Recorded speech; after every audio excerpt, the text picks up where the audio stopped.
Untamed is going to be untamed. It's going to be a little crazy. I want to talk to my people. I want to talk to my brothers and sisters. We can have grace and humility in how we interact with other people. Oh, hot dog, look at you. And nobody talked about what's really happening. And let's have conversations about what truth is.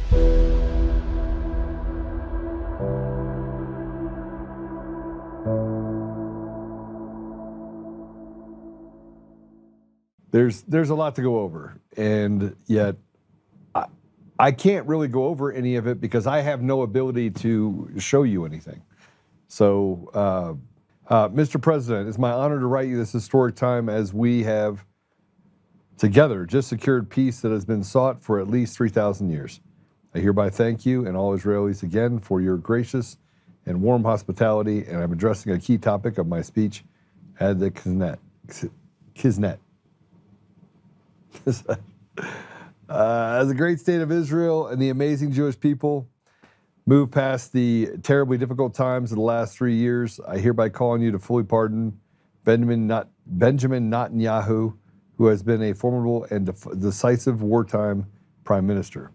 He is now leading Israel into a time of peace, which includes my continued work with key Middle East leaders to add many additional countries to the world-changing Abraham Accords. Prime Minister Netanyahu has stood tall for Israel in the face of strong adversaries and long odds, and his attention cannot be unnecessarily diverted. While I absolutely respect the independence of the Israel justice system and its requirements, I believe that this case against BiBi, who has fought alongside me for a long time, including against a very tough adversary of Israel, Iran, in a political, unjustified prosecution.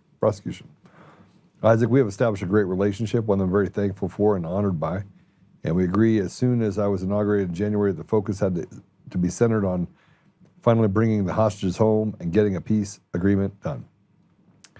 Now that we have achieved these unprecedented successes and are keeping Hamas in check, it is time to let BiBi unite Israel by pardoning him and ending the lawfare once and for all. Thank you for your attention to this matter. Sincerely, President Trump. Okay. I'm just going to say it. I don't give a shit about BiBi. I don't even care about Israel. Don't care. I don't care. I care that by the end of 2021, over 700 Americans were rotting in a gulag for 1512 charge of trespassing, basically, or trespassing on your own property, by the way. So you're trespassing on government property, which belongs to the people. So you're trespassing on there, even though the doors are left open. And 1512 of interfering with a official proceeding. A law that was created because of Enron.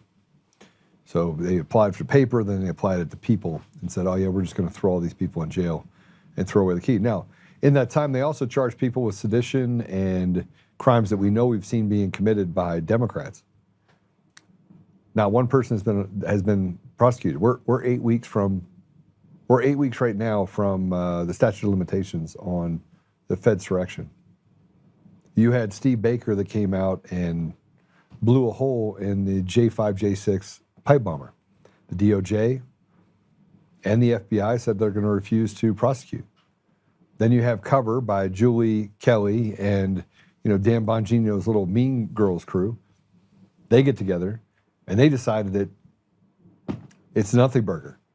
And then, you can't trust Kyle Seraphin, the guy that gave up his life and when his wife was 8 months pregnant, had to become homeless because he stood up for the American people. I mean, God forbid we literally listen to the right people. And then people try to reason with me and said, well, maybe Julie, she tried to do, not one of these people that say they're on our side are on our side. Not one of them. It's kabuki theater. It's all bullshit. You think they care about anything? You know what? We had Roger Stone get perp walked out of his house. Perp walked out of his house. You had Mike Flynn, literally perp walked out of his house for lying to the FBI. And the FBI can't tell the truth that they were standing on it. And so I'm supposed to care about BiBi? I'm supposed to care about Netanyahu. We can't even get the answers. We can't even get to the bottom of this. October 7th. Why did it take 7.5 hours for somebody to respond to it? Israel is the size of New Jersey. You could drive across the damn thing in 2.5 hours. So please tell me Why everyone gets a free pass? Why is it that we only get to talk about what they tell us we can talk about? And now we're gonna worry about Israel? I don't want to worry about them. I don't give a shit about them. You know why? Because we haven't even focused on America first, like our own people. And as every day goes by and we got Kardashian Patel and we got all this, I still got to go to court on the Coomer deal. And I'm thinking to myself, you have enough evidence to basically arrest everyone associated with the election. Every single person. And yet we still have Matt DePerno going through a persecution. We still have Stephanie Lambert going through a persecution. John Eastman is still being disbarred in California. That's still happened. You got the stuff down in Georgia with Harrison Floyd. Everyone else are just getting ready to, as a formality, to get rid of that case. But yet the people that were responsible for it, none of those people were held accountable. But God forbid BiBi be held accountable for charges in his own judiciary for corruption. God forbid that happen. This is the part that make it make sense to me. You know, I said yesterday, we don't need a third party. We need a second one. We need one that represents the people at any level. I mean, throw a dog a bone. Get rid of machines and mail-in ballots. But here's the problem. You can't get Democrats or Republicans to do a damn thing that helps the people. Not a damn thing. Now, we'll just raise your taxes. We'll say you're not paying enough. We'll talk about the fact that police do bad things to black people.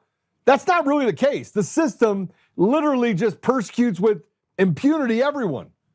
But because the left's big thing was eugenics, because Margaret Sanger and these people didn't want black people, brown people, green people to have too much power, they're like, oh yeah, we represent you. As we degrade your schools, as we take away educational opportunities, as we remove the trades, as we build school to prison pipelines, and then say it's the white people in the suburbs. Those are the people that actually caused all of this to happen. And we wonder why we sit where we are right now. How we sit where we are. We debate the ridiculous. And frankly, we couldn't even have a conversation if we were standing on it, on doing the right thing by the American people. Now, we're too hung up on Jeffrey Epstein. We can't do the right thing because it's judges and lawyers and politicians, and they happen to be my friend. Dude, if your friend's a pedophile in hiding, you need new friends. They should go to prison. They should be dragged behind a car till body parts fall off. And you wonder why Antifa exists. It exists because we don't hold anybody accountable. And we say to ourselves, we get up on a stage and we have the CPAC and PPAP and whatever, all these different organizations. They do nothing to excite the spirit of America today. Nothing. They do zero. And you wonder why a guy like Hakeem Jeffries can actually be elected. He's not, number one. And number two, he's dumber than a box of rocks. You got a bunch of people that walk around using dog whistles, and we're not able to combat it with reason because we give them air. But I get it. Let's worry about BiBi, Mr. President. I mean, they did the same thing to President Trump in 2000. It's the same playbook. Only they had 4 years to groom and say that, oh, we're good people. We're going to do right by the American people. Kardashian Patel is not doing right by the American people. He has weaponized the system with his girlfriend, Alexis, because they said mean things about her. Well, they said mean things about her because he flew around on a private jet setting, with Deputy Doofy badge on his side. I've never seen, by the way, an FBI agent wear a shield on his belt. I don't think I've ever seen that. It's new. It's a new thing, I guess. So you can look cool. Who sells medallions that I don't. It's not even normal. We can't even have a normal conversation about anything because we're so worried about stuff that frankly people don't care about. But the media picks it up and people literally foam at the mouth and walk around, oh, it's so great, this is so great. It's not so great. We literally have had an up and down, up and down, up and down, up and down, up and down, up and down for the last 20 years. We had Bush. We thought he was good. Turns out he was terrible. He just wanted to kill a bunch of Arabs. You know, weapons of mass destruction. They walked around doing all this stuff, then we find out that's not true. It's just another one of those lies by the CIA and the intelligence community. Just made it up as they went along and said, we'll sell it to the American people because they're stupid. And how do we know we're stupid? Because Hillary Clinton and Bill Clinton said it before Bush was even elected. He goes, yeah, these people will believe anything. And you do. You believe anything. You hold to the highest esteem some of the dumbest people known to man. And you forgive certain people while they build an entire group over here of how can we literally just take everyone out? How can we destroy the credibility of Joe? How can we destroy the credibility of Kyle Seraphin? How can we destroy the credibility of the suspendables? How can we, it goes down the line. You didn't do enough, you didn't have enough, right? They just browbeat the hell out of you, and then you pick it up. Oh yeah, Ben Shapiro's a good guy. Ben Shapiro's an idiot. He's a talking head. He has a teleprompter and he's got a bunch of notes in front of him. Have you ever seen a politician, by the way, stand at the podium and just talk? I think the only person I've ever seen do that is President Trump. Everyone else does this. They have a piece of paper in front of them and they just flip the paper and they talk and they say what's exactly on the next piece of paper. Those are the people you elect. Not people that literally say, okay, here's the things I'm going to talk about, here's the things I need to know that are important. But what did they do to President Trump in 2017? He got nothing done. They got to 2018, had a midterm, lost the House and the Senate. President Trump was just sitting there. Oh, I'm sorry. And then they impeached him. What do you think they're doing right now? He's making all these decisions, but the things that he wants to get done stateside in our own country, he can't get it done. You got Pam do-nothing Bondi. You got Tina Peters still in jail. You got Todd Blanche that has to get pressured by Peter Tickton and President Trump to write a letter. And then the Bureau of Prisons doesn't even recognize that they're actually having conversations with the feds. This is not them looking or making a mistake. This is not looking incompetent. This is not, oops, we made a mistake. They're doing it on purpose because they don't give a shit about the American people. I don't care if you're a Democrat, Republican, Independent, or a purple dinosaur with webbed feet. Don't care. You tell me something that's been done in the last 10 months that makes your life better. I promise you there's nothing that makes your life better. Oh, there's less crime inside of DC because you have the National Guard there. Okay, yeah, you got it. People still are in a place of perpetual bullshit all day, every day. They still were victimized for 4 years under Biden. They were still forced to put poison in their body. They were still forced to be in a position where they lost their mothers and their fathers and their husbands and their wives. That still happened. All of that still happened. And not one person's been held accountable.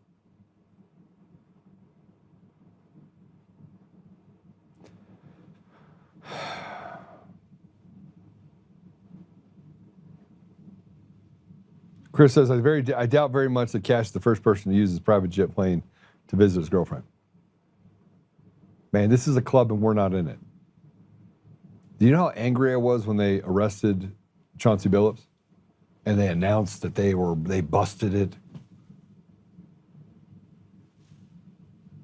You know, when I was poor, when I grew up super poor, I was invisible to everyone. And I actually didn't mind it, it's fine. But I started to see that the rules don't apply to poor people. They can do whatever they want to poor people because who are the poor people going to tell? Who are you going to tell? See, there is some things that the left did get right. And that is the system just treats people like shit. Now, they don't want to solve the problem. They just want to use them as useful idiots to fight everybody else so they can steal and rob and do the things that they're doing now and turn it into just a complete communist shithole where everyone sucks except for the couple people at the top. And then that eventually will lead to the degradation of society so badly that you don't have to worry about it because 90% of the people will just wipe each other out. And they'll sit back and they'll laugh and they'll say, well done to each other. But now it's different. Now I see it. I see it clearly now. It had nothing to do with being poor. It wasn't a construct of you make 80 grand or you make 5 grand. Nothing to do with it. They enjoy creating winners and losers. They enjoy it. They like to say, "Oh, we busted, we got them. They broke the law. They had an illegal poker game." I'm going to take you back in time. It was 2002. I was at a poker game with a bunch of guys. There's probably 100 grand on the table. In walks whatever the people is, the police. They're like, "Oh, well, you know, we're going to break up your game." They were very nice because there were some important people there. True story. I was like, oh shit, this is not going to end well. And it turns out it ended fine. We all got our money back, but we had an illegal poker game. I kept saying to myself, how in the heck did they know we were playing poker? I remember this guy sitting across the deal, that pretty wealthy guy, and he's like, Oltmann. I was like, yeah. He goes, shut up. I was like, you don't get an argument from me. And I just shut up. And I think that's one of the reasons why I was able to hang out with some of the people I was hanging out with, because I didn't loose lips sink ships. You don't talk about it. So why do I care about Netanyahu? I care about people. You know, yesterday we had on a guy that Jason spent 34 years in prison. And I have never gotten this many text messages and emails saying, Joe, that was probably the best show that I've watched. And I care about that guy. Because when you start picking and choosing what laws you're going to enforce and what people you're going to be subjected to prosecution, then it's not prosecution, it's persecution. The entire system then is designed to punish people, to take from them. But we know that the government officials, I mean, Nancy Pelosi insider traded for 30 years and then said, oh, no, I didn't. They made an app on Nancy Pelosi. They just followed all of her stock purchases, and people made millions just following her stock purchases. They even made policy decisions that you could surmise what policy was coming next by what she bought in stock. And yet no one did anything to her. She took a $170,000 a year job and turned it into $400 million. How many of you would want to be able to have that happen? But don't worry, Chauncey Billups is going to go to jail because he had an illegal poker game and he bet on games.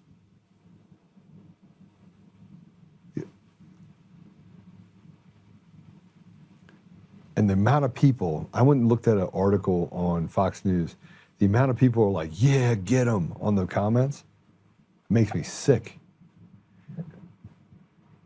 Makes me absolutely sick. Well, they're not above the law. But everyone else in government is. They can do what they want. So no, I don't give a shit about BiBi. Why would I care about BiBi? Do you know who actually put Hamas on the map? Israel.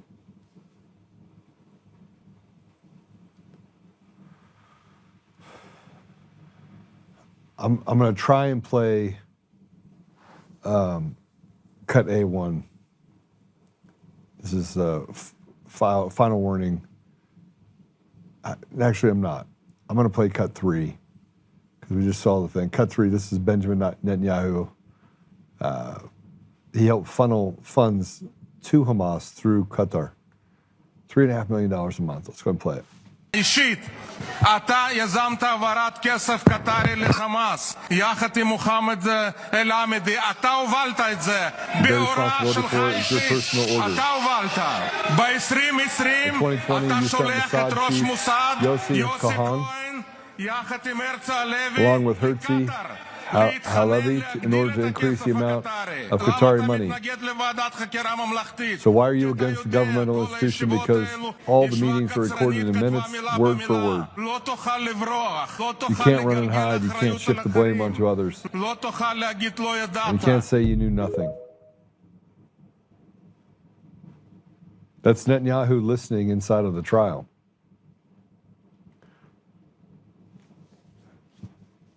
We have a cartel problem in our country. We have a cartel problem. I frankly just want to be left alone. If you would have not stolen the election in 2020, let President Trump win, and then played your nonsense out, if you would have not killed millions of Americans during COVID, that would have led to me not getting involved in anything. I wouldn't have gotten involved in anything. You wouldn't have seen me on the, I wouldn't be on, I'd probably still have a podcast where it'd still be Joe Otto. I'd still be talking about things that I think are important in the community. But you murdered Americans. You committed genocide. And then you covered up for the big pharma. So this apparatus, this cartel that is run by specific people that happen to be tied back to all being a part of this Jewish cabal. And were there Catholics in there too? Yes. Were there Mormons in there too? We know there are. Wayne Williams. Are there bad people? But yeah, but predominantly, overly represented is a group of people that literally stand together to destroy and take away the sovereignty of individual people and a nation, which is what they did in 2020. What's what they did in 2018, what they did in 2016. You don't think they tried to steal the election from President Trump? Okay, go back in time, 2016. President Trump had a 1% chance of winning. The media told you he had a 1% chance of winning. By the way, you remember all the stuff that I told you was taken off of the Wayback Machine? Do you know what they took down from the Wayback Machine? Those articles and those writings that said that President Trump had a 1% chance of winning in 2016. And in 2016, I made a bet on President Trump, and I was like, listen, there is no way in hell President Trump loses. Because the amount of enthusiasm for President Trump in 2016 was through the roof. You could taste it, how much the American people were sick and tired of being sick and tired with Obama. You could taste it.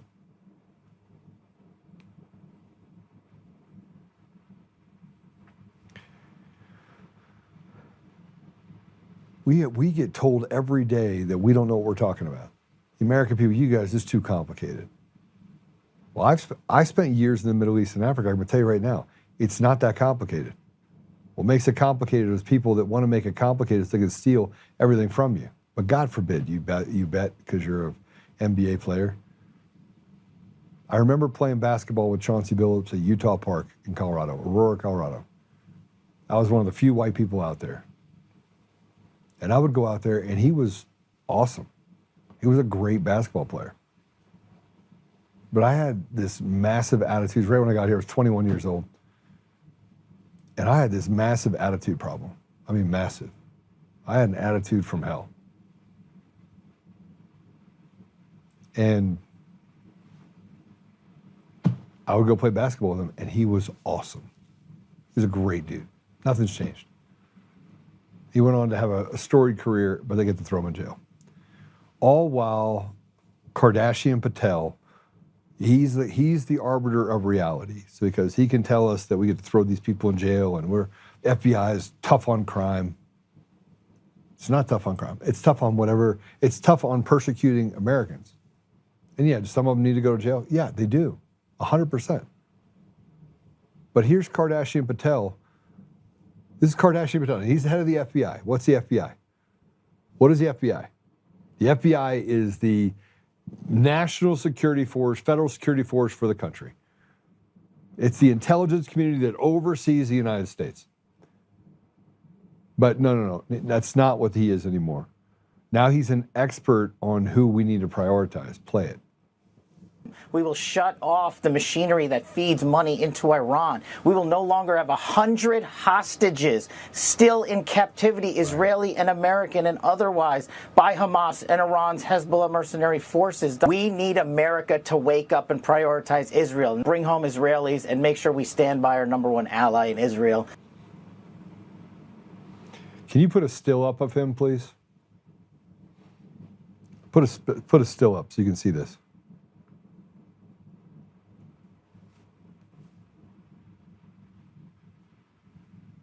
You put a still up of Kash Patel. Just put the video up. Hezbollah mercenary forces. Stop. We need America to wake up and prioritize. Okay. Do you see what's on his lapel on his right shoulder? Anybody see that? Let me tell you what that is. That's Kardashian Patel's brand. This is the head of the FBI, the most prestigious law enforcement organization in the country, if not the world. And this piece of shit is wearing a cash pin. Who does that? Please tell me I'm wrong here. Please tell me. No, Joe, he's got a brand, man. He's got to protect his brand because, you know, his country singer superstar girlfriend doesn't have a hit. I don't even know. Oh, she's 26. People say, oh, she's 20. Leave her alone, Joe. No. You sued people for saying you were Mossad. But I'm sorry, not Mossad, a honeypot. And that somehow that related to, and you want $5 million. You never made $5 million your entire life. You probably won't make it your entire lifetime.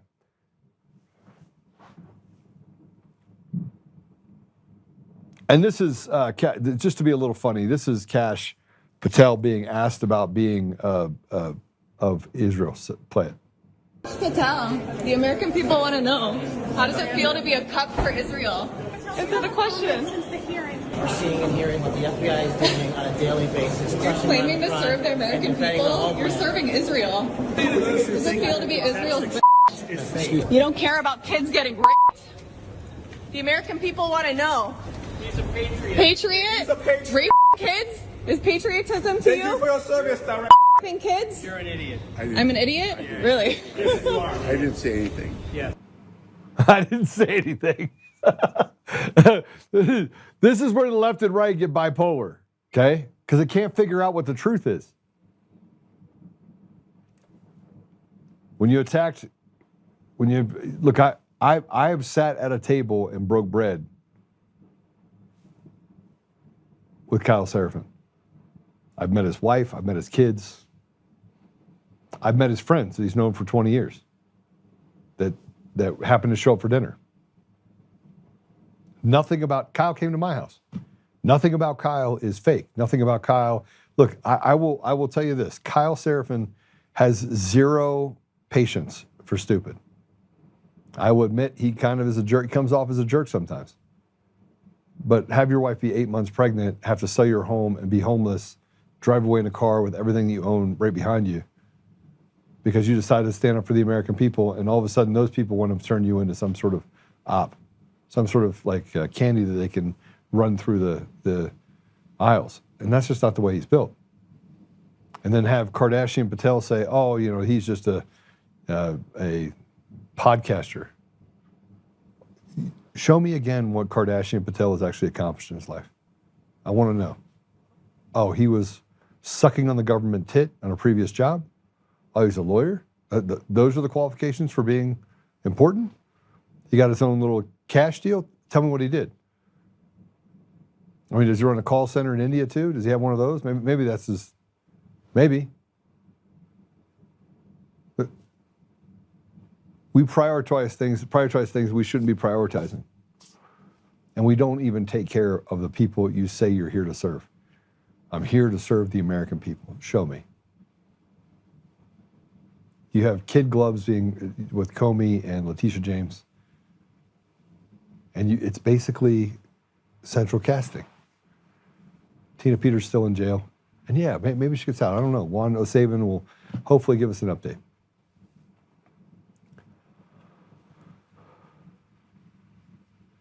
And here's a report: U.S. to build $500 million military base in Israel on the Gaza border. I don't even know, man. I don't even know. I don't want to give up on humanity, at least not the one that we get run through what we're doing now. I just don't see. I see the priorities that we had when President Trump came in. I see them all slipping away. Because I actually don't care what happens overseas if you can't take care of the people here.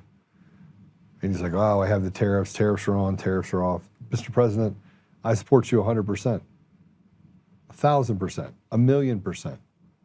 But the people you have working for you, they're Judases and they're Brutuses. It's just a matter of time till one of them actually sets you up for you to take the fall. And if we get through the 2026 season and we still have machines, and more importantly, we still have mail-in ballots that they can use in the machines, you're not safe. You can make a deal with them all you want. And by the time you're gone, it will be a very unsafe place for your children, your grandchildren. They're coming for you too. This fear of loss, this whole idea. I mean, you have ice that runs through your veins when it comes to business. Just do the math. And these people that keep telling you, oh, Mr. President, we're doing the best we can. No, you're not. No, you're not. You're not doing the best you can. Here's the directive. Here's the things I need you to do. Go do it. And right now you got Comey, maybe, and you got Letitia James. Man, you're redeeming yourself fully. When's our guest going to be in? He is in? All right, it's going to get pretty spicy. Halsey English is a geopolitical expert. He's a commentator. He's probably heard a little bit of what I've said, depending on how long he's been here. I'm not a fair weather guy. Like my team, I just screamed at him. You got at the very beginning, you got to hear a hot mic, because I expect that we are going to be competent. I expect I was in a meeting starting at 6 o'clock this morning on the business side. And one of the clients said, hey, Joe, I have a problem. And I was like, okay, what's the problem? And he told me, and I literally, while he's on the phone with me, I said, hey, do me a favor. Will you transfer over to the Zoom? By the way, I'm going to bring the team in. I want to make sure we resolve this. It was 6:30 in the morning. I woke everyone up. And I was like, all right, let me just explain to you what happened. I'm going to call his name Mike. His name's not Mike. And I was like, hey, listen, Mike called me this morning, and we were on our call, 8 o'clock his time, 6 o'clock my time. And I go, these 3 things didn't get done. The deadline was Friday. The Gantt shows that everything would be done by Monday. Why am I on Wednesday? And why is Mike calling me? And why is Mike having to apologize for our behavior to the people that he works for? I said, you have until 11:30 this morning to get all of these things done. I woke them up at 6:30 in the morning. They got on the call. These are all people you could walk in. Matter of fact, people that know me. I had a chance to go to watch a hockey game last night. Avs won, with a friend that I haven't seen in a little bit. And someone said to him that you want me, he's basically trying to say that I'm a bad guy. He goes, look, I've known Joe for a long time. I've known him over a decade. You want me to say he's a bad guy? I won't do it. That's not a matter of me being a bad guy. And by the way, that ended poorly. He basically doesn't work for me anymore. But the reality of it is that I expect certain things. I should be able to expect those same certain things from my government. I should be able to expect competence.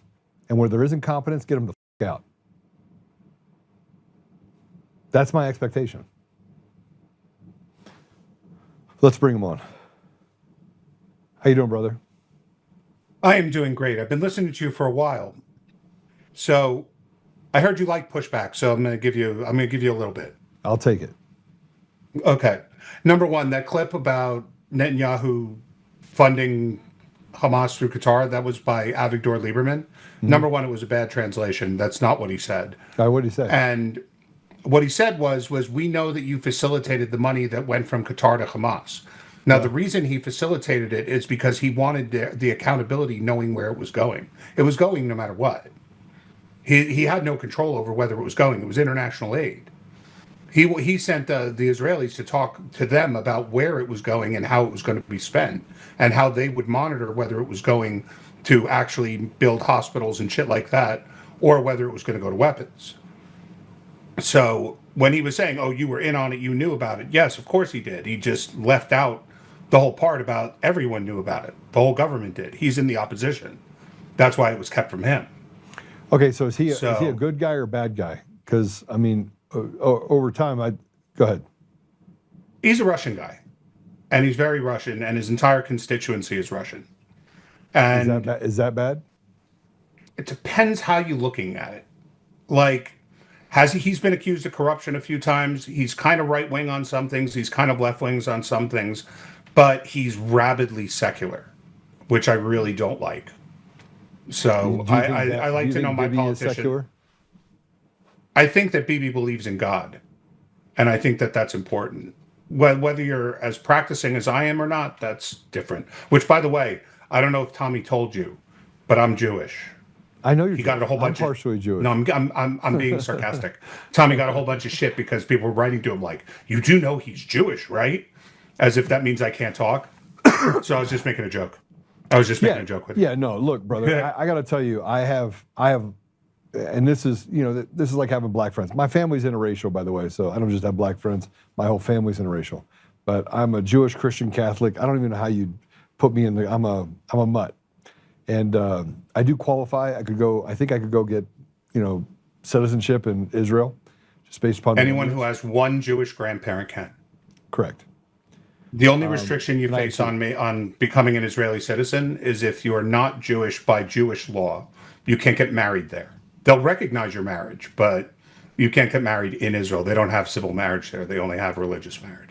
Yeah. So just so you know, I'm a mutt too. My father grew up Catholic. My great uncle is Admiral William Halsey. That's who I'm named after. Awesome. Yeah. That's really awesome, but. Actually.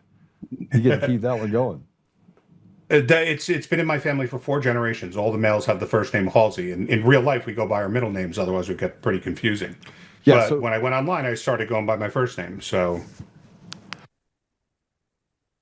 I got to bring this up because I got to bring this up because I think it's important. Sure. I have friends on both sides. Like I have Me too. Both sides being politically of Jews bad. They're killing people, and Jews good. You have to support Jews no matter what, right? And so what I've done on the show is look. I've been over there. I spent 6.5 years I spent 6.5 years over in the Middle East and Africa. I was on the ground, had my eyes on things that were happening geopolitically, in let's say in every country in the Middle East I've been to, everyone, Syria, Egypt, Chad, Sudan, Bahrain, Lebanon, Libya, you name it, I've been there, right? Egypt, Syria, Saudi Arabia. So, and I had seen some pretty terrible things. And everybody's like, oh, you got to hate Muslims. You got the other one say, you got to hate Muslims. I'm like, I can't do that either. So I found that, and I don't know if you were on it when I said this before, is Ben Carson the same as P. Diddy? Right? Are they the same? Right? 2 completely different black people, right? But if I said that everyone that was black was P. Diddy, I would hate everybody, right? Same thing can be said for Israel. I think, and I have family that's in Israel today, and nobody there can get along, but most of the Israeli people feel like they're being held hostage. Most. Am I wrong? Yeah, I wouldn't go that far. I think what you're doing is something that I actually warn people against, because I think we have enough evidence, and you saying you're from a biracial family, like you can see it yourself. When we collectivize people, we force them to defend their trash. Okay? And when you say Jews, there are left-wing Jews, right-wing Jews, communist Jews, libertarian Jews, Republican, Democrat. People are individuals, right? Correct. But when we just accept that we're Jews, right? Again, it forces us to defend our trash. The same thing happened with black people, because they came here and had no culture because they came here as slaves, right? They're black people. So they're forced to defend their trash because people go, well, you're black. Well, so is P. Diddy, and he's a piece of shit. You know what I'm saying? White people have fallen for this trap much more recently. It used to be you were German, you were Irish, you were Catholic, you were whatever group you found your community was. Right. And now the left does their absolute best to collectivize us because then they make us defend our trash. Okay, we can't talk about the history we have in this country and what our different groups have done to make this country fantastic. We have to start talking about some rapist in Idaho who, banged some little kid, and it's like, I don't even have any idea who that is. Yeah, but he's white. Like, why are you sticking up for white people? Collectivization is bad in general. We should be looking at most people as individuals. I think that's really important. All right, so how do we separate? This is going to be fascinating because you're going to be able to give me a lesson here, and I need it because I'm having a hard time conceptualizing some of the bad people that are out there, and how do I individualize what they're doing when they actually act as a cartel? And so I use this World Economic Forum as an instance in that, and I know that what's his name? Klaus Schwab is actually a raised Catholic, I think Protestant actually. And he has, a mixed family. And then you look at Yuval Noah Harari, guy is absolutely terrible. I look at some of the other people that represent, you call them Jewish. These are atheistic Jews, don't believe in God, don't believe in anything, right? And but they happen to be Jewish, but they hide behind the Jewish people. So they don't believe in God. They just say, okay, I'm Jewish, and by the way, we're different than white people. And yet they have built a cabal. They have built a fraternity, cartel of people that operates in a way that they move together, they make decisions together, and they do real harm. I mean, this is real harm being done globally. So how do you separate that? You call it the synagogue of Satan? Do you call it they don't believe in God anyway. They said they're going to become the gods. You all know Harari. Well, look at it this way. But look at it this way, right?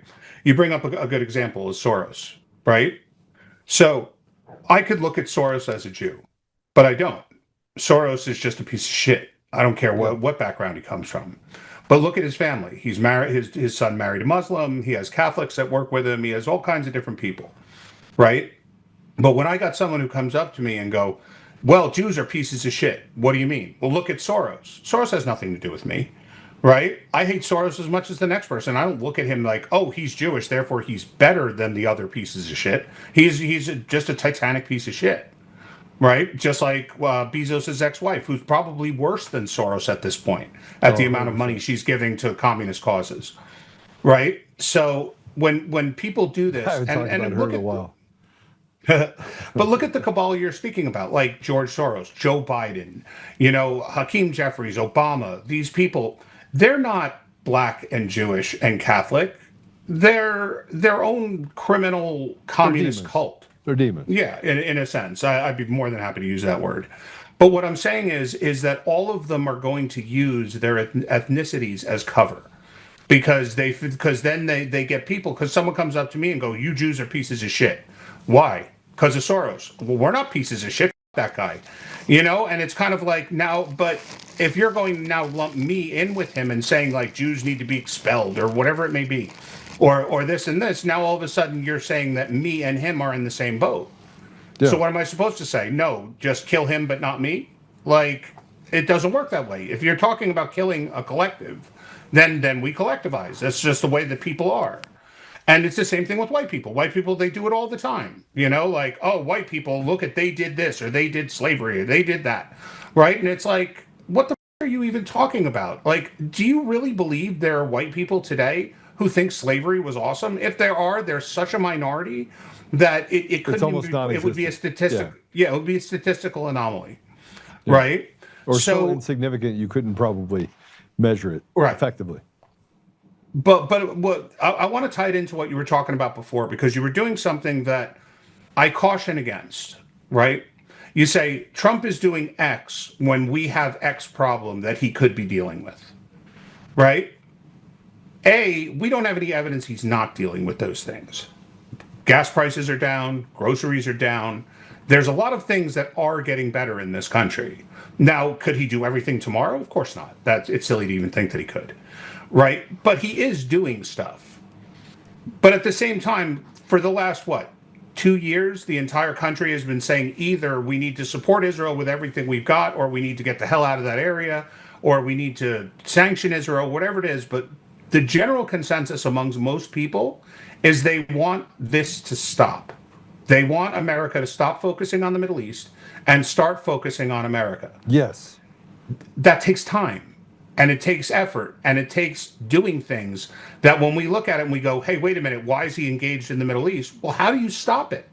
You can't just say, hey, by the way, guys, we're leaving tomorrow, because then you could lead to World War III, right? So this whole thing with BiBi and the letter, it's a silly thing. It probably took 2 seconds, because he's been saying it for months that the corruption charges that BiBi said saying, they're worse than the impeachment charges they brought up Trump on. They're like really, really stupid. And everyone knows they're really stupid. And most of the left in Israel says they're very stupid. And they admit that they're just doing it because it gives them some level of control over BiBi. Right. Right? So if Trump is saying, pardon the guy, let's get this out of the way, we have work to do, he's just doing that either A, to show that he's still engaged, B, because he actually wants them to stop because he's trying to get BiBi to do something, and he feels like BiBi still has to play this stupid game with the courts. Or C, maybe he just really feels like, hey, this guy is persecuted the same way I am. I'm just going to write this letter and see if it does anything. Right? Because Trump does have a degree of popularity in Israel that his words do matter. You know?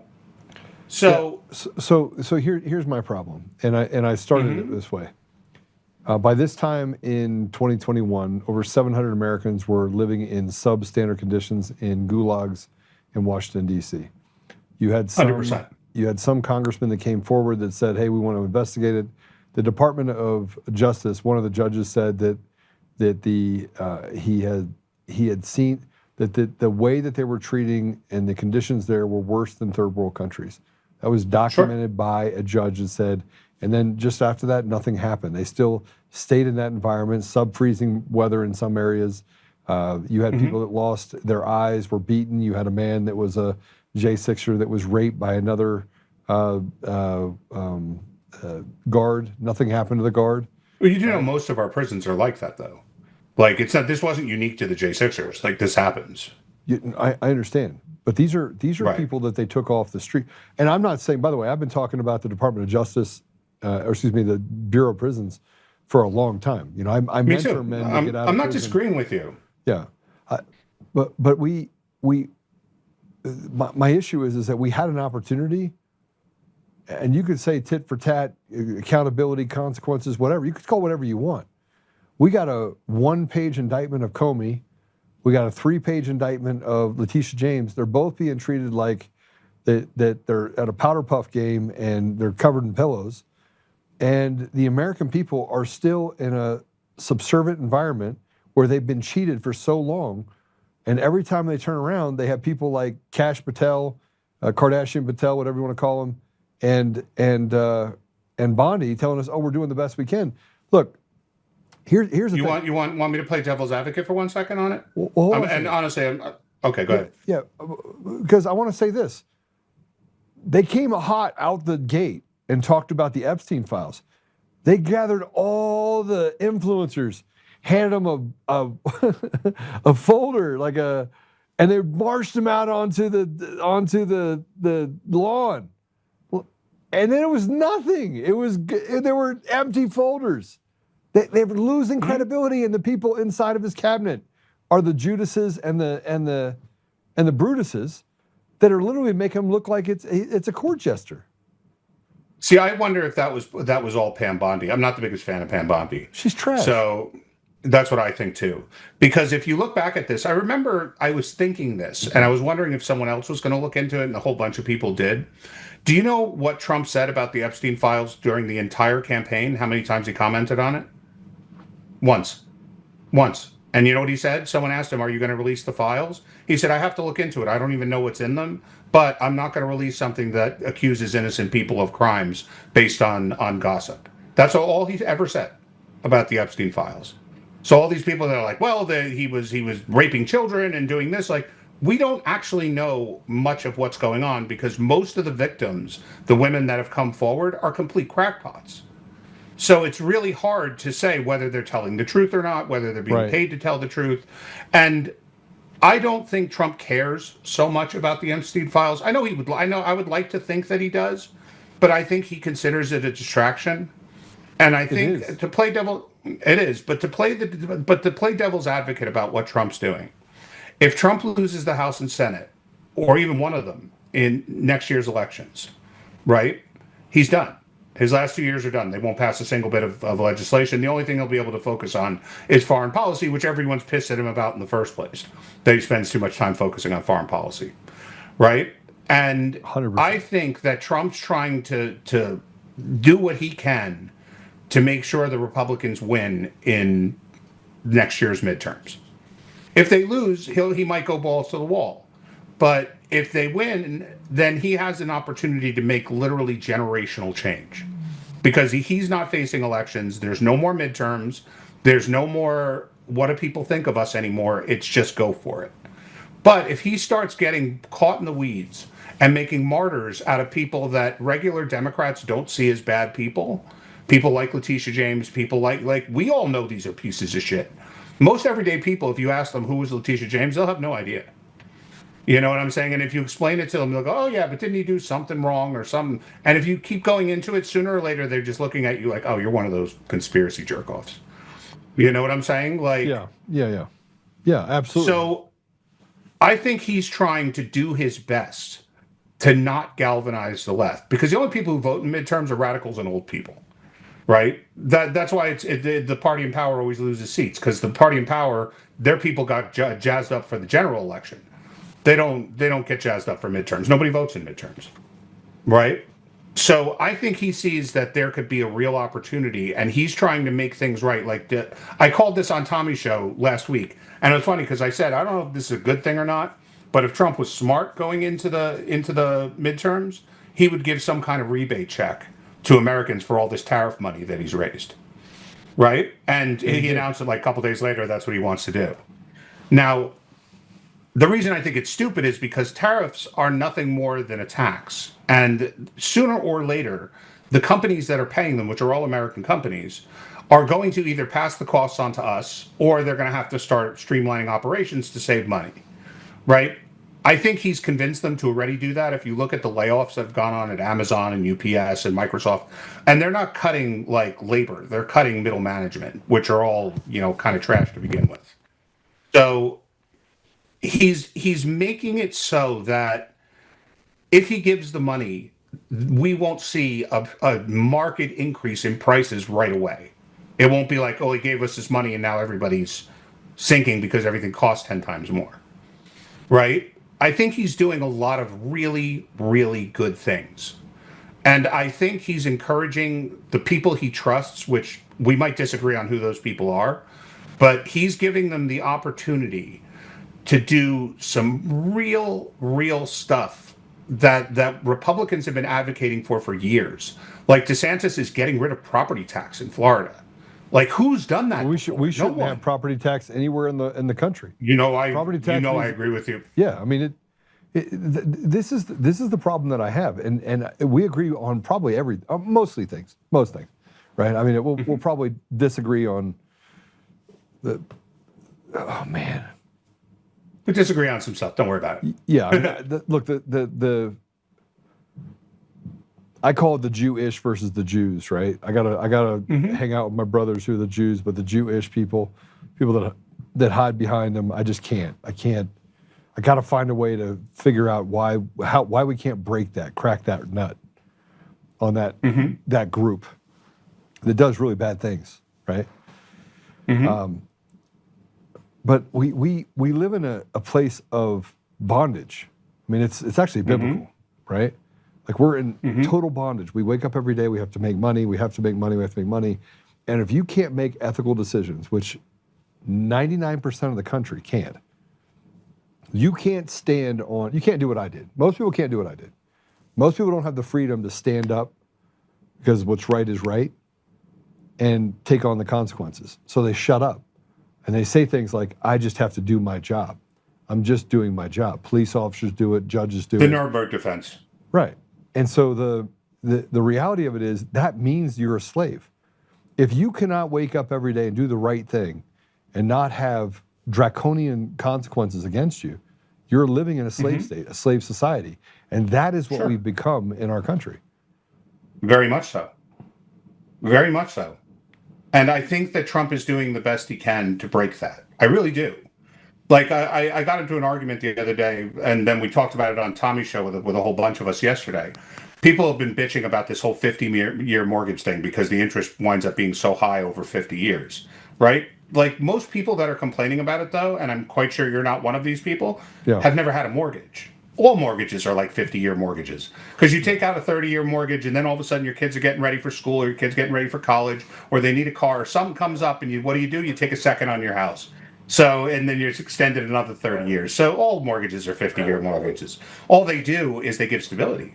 A 50-year mortgage. You know where your interest payments are going to be every step of the way, right? They know how much principal you're taking out all the way, and giving yourself more money in your pocket to pay bills. So but it's not such a bad thing. You know what would give you more money to pay your bills? If they stopped taxing the shit out of you and didn't put a draconian tax on your home, right? I mean, look. Hey, to me, the proper amount of taxes is none. So, I mean, I'm fine with that. I think the only people that should have the right to tax you are county and maybe state, depending on public referendum. Like, I don't believe that anyone should have the right to just throw taxes on you. But the fact that we get taxed everywhere and that they found a way you can't drive on the street.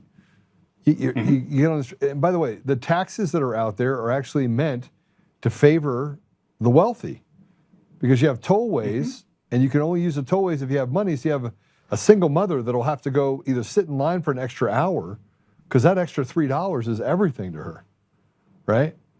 Or I mean, no matter what, we literally feast off the poorest among us and give everyone else the entitlements that they don't deserve.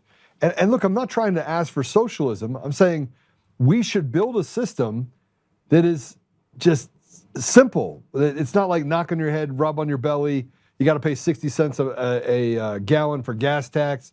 Oh, by the way, you got to pay sales tax. And over here, you got to pay property tax. And then if you own a business, you got to pay business tax. And I mean, we're taxed literally to death. And most of those taxes are done in a way that they're able to fudge the socialism that our retarded state governments bring in because they tax people that in the general population don't care about. The best example is the cigarette taxes, right? They jack up prices on cigarettes because nobody cares if smokers pay more for cigarettes. Then they claim they're going to use that money to fund education, which they never do. And then they wind up funding these ridiculous like trans surgery programs and shit like that because they've got the extra money. But now what? Now you're still hooked on smoking, and the government has a vested interest in keeping you hooked on smoking. So what have they done? Tolls are another way. Why are we just taxing like the government? That's what our state taxes are supposed to go for. Make the roads drivable. That's why the federal government gives money to the states to repair roads. Why is that money not going to roads? Why am I paying a tax to use a road that my taxes pay for in the first place? You know what I'm saying? Like, nobody asks these questions because we just look at everything as nickel and dime and not the big picture until the point where the nickel and dimes have added up so much that we're not getting a paycheck anymore. And that's what I took a bit of an issue with before when we talk about the little stuff where we go, I don't give a shit about that, I care about this, or I don't care about this, I care about this. A lot of those little things are the distractions of believing that if they weren't focused on those things, they would be focused on shit that we care about. The problem is they're just not focusing on shit we care about. And it doesn't matter what the examples of shit we don't care about that they're focusing on. It matters that we need to hold their feet to the fire about the shit we do care about. Yeah. So the other issue that I have is that they use the mule. It's called the mule argument, right? So the muling of I serve the American people and I know what their interests are, and the American people care about killing babies. I mean, in other words, they say it, and then people are like this, and then the people in the crowd that are placed there are like this, and so then they're looking around and they're like, yeah. And in the back of their head, they're like, I don't give a shit about that. Yeah, well, you know what the problem is the people that do care about it, the anti-abortion people, right? They're not so passionate about the issue. Like some are. There are some zealots about it. Yeah. But most of the people don't really care that much. but the women do care. And you're seeing in conservative states, abortion bans are being overturned. Constitutional amendments to support abortion bans are being destroyed in the polls. That's the problem when you take an issue that you think has two equal sides, and that both sides are going to vote as if they're that passionate about it. But one side is super passionate about it, and one side's like I don't care if they outlaw abortion. I've been turned around. I used to be like a pretty pro-life guy. Like I still see it as murder. I just don't want my country to become a mixture of Berkeley and Baltimore. So I mean, I look at the people getting the abortions, and I think it's an issue I don't give a shit about so much anymore. But because I still think it's murder. That it's natural selection almost. Yeah, like it's not something I'm fighting for. I don't think having millions of unwanted babies is helping anyone right now. So, and could it be done in a way where if we could work together to come up with a system, I would rather see there be no abortions. I'd rather see those babies go to homes that want them and that are willing to pay to raise them and all of that. But we don't agree on anything anymore. The left and right hate each other. So if we can't come to agreements on big issues like that, we shouldn't with what's happening any more than we can. Okay, so let's so I have a tendency I like to read. Me too. And I'm on this, I got these stacks of books that I have to read. And I just read this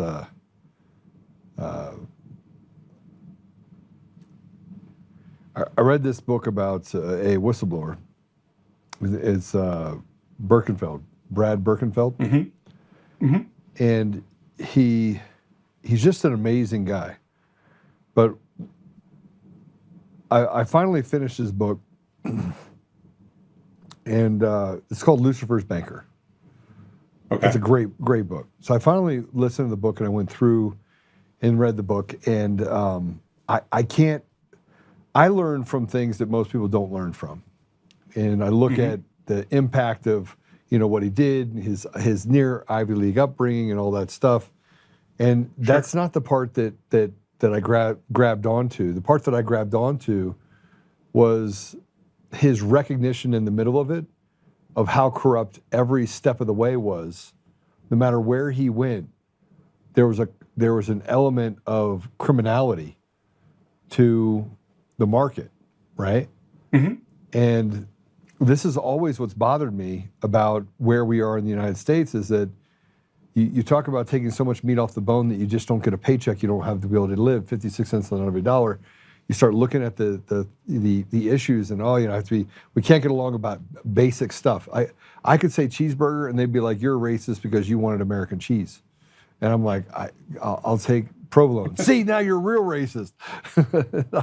or even worse, you're ethnocentric because you love Italians. Yes, yeah, I get it. Just throw whatever cheese. Put goat cheese. I don't give a shit. Oh, now you're talking about Muslim. Now you're pro-Muslim. Yeah. I'm like, I just want cheese. Just give me cheese. I don't care. Just no toe cheese. Everything else is fine. But what I got from it was, I've spent so much time in my life making sure that the systems by which I operate are done ethically, right? That there's an ethical, that the people that survive, like the bigger companies that survived, there's no question in my mind that they do not play by the rules. There's no question in my mind that the restaurants that are successful don't cut corners and do things that would be considered semi-criminal, because you can't actually play by the rules and be profitable. You can't.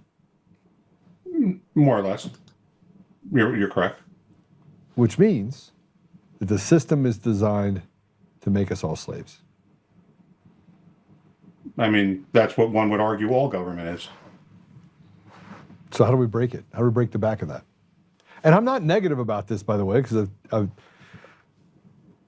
I just decided I was going to fight all the way through. Mm-hmm. But how do we fix it? The way that we fix it, and I know this is going to sound funny coming from me, the way we fix it is you keep doing what you're doing right now. You're on the internet talking to people about things that you're passionate about, right? That's how we get people involved in the things we care about. That's how we do it. Is we talk to people on a one-to-one basis about the things we care about, and when we care about things together, then we both work to talk about things that we care about. And then when we find two more people, we keep talking about it. And as we keep talking about it, let's get some action involved. Let's go talk to a senator about it. Let's go see if we can run a candidate that we care about. Like the big stuff is stuff we're never going to have any influence on in the first place. And I think that most people accept that. We should, but we don't. So how do we gain that influence? We gain that influence by starving the beast, and it happens whether we want it to or not. Okay, we either stop giving so much of our money to Washington, or Washington goes broke, and it's the same principle because they're not going to be able to keep up anyway. Right. We starve the beast. And then sooner or later, people have to come to us and say, I want your vote. And this is why I want your vote, because I'm going to take away these oppressive taxes that are making it so that you can't do the things you need to do for your family. You know, and I understand. And this is where I give people a bit of a pass, or maybe I shouldn't, but I do. It's the economist in me. People love to talk about the failure of globalism, right? Because it led to so many problems. Globalism wasn't a failure. The problem with globalism is what a resounding success it was. Everything is cheap. It's raised poverty levels at the turn of the century last century, the 19th century, right? It was something like 80% of the world lived in abject poverty. Now it's 10. Like, most people are working without a net right now. People don't know how to function in a world where people's primary focus every day is getting food, you know, or figuring out how to not live in a shack with no roof. Like people are trying to get used to this level of excess, and with it comes responsibility that none of our leaders have stood up to. Our leaders don't accept the fact that now that we've gotten here, how do we make things better? They've gotten to the point where it's now that we've gotten here, how do I buy you off? Yeah. What do I offer you that will make you continue to vote for me, even though most of what I'm doing is against your interests? You know, like what little program can I do? What little break can I give you? What little, tax credit can I give you? That'll make you stop bitching. So when I'm robbing the system blind and raising your taxes and doing all the hard shit that politicians do, how do I distract you? And that's what they do. And it's a divide and conquer, and it works. That's why they keep doing it. You know? But again, I think community is the most important thing of all. If you're not involved in your community, you're fighting a losing battle from the beginning, because you're just going to watch how you're just a guy on the internet talking shit. Yeah, I mean, look, I like to work the problem. I don't like to bitch about something that I can't actually solve. And so yeah. I constantly get in that battle mode of, when I was overseas, man, it is a smorgasbord of problem solving. Mm-hmm. I mean, you could go, it was just fun. They're like, hey, we have this water problem. I was like, all right, we're going to put in these pipes. We're going to put in some desilt ponds over here. We're going to make that go down to the major. And they're like, yeah, we have a problem with droughts. And I'm like, no problem. Let's go 400 meters deep. They're like, 400 meters deep? I said, yeah, we'll slope it in 400 meters deep, and then we'll fill back on it. And that way it will keep up with evaporation. And they're like, oh, you're so good at water. I was like, actually, I'm not. I read this book once that talked about evaporation tables and how cold water after a certain depth is so cold that it keeps evaporation from happening at the top. And I go, so I just figured it'd have to work in a pit of water, right? Yeah. So, let me give you an example. I thought you were done. I'm sorry. No, go ahead. I'll give you an example from my community. And what's funny is when I give this example, people start going, oh, look, this is what the Jews do. This is this thing I want to see everyone do, right? In one of the biggest religious communities here in New Jersey, a couple guys got together because one of their fathers had bought a refrigerated warehouse, and the client that he bought it to rent to fell through. The guy went bankrupt. So he had this thing, and his kid said to him, can I have it? I mean, they're a wealthy family. So what he wasn't going to feel a financial pinch from giving it to his son. And he said, because what I want to do is this. The hardest thing for large families, people with over 5 kids, is groceries. right? It's just especially kosher groceries. They're ungodly expensive, right? So I want to open up a food bank that doesn't care about financial need.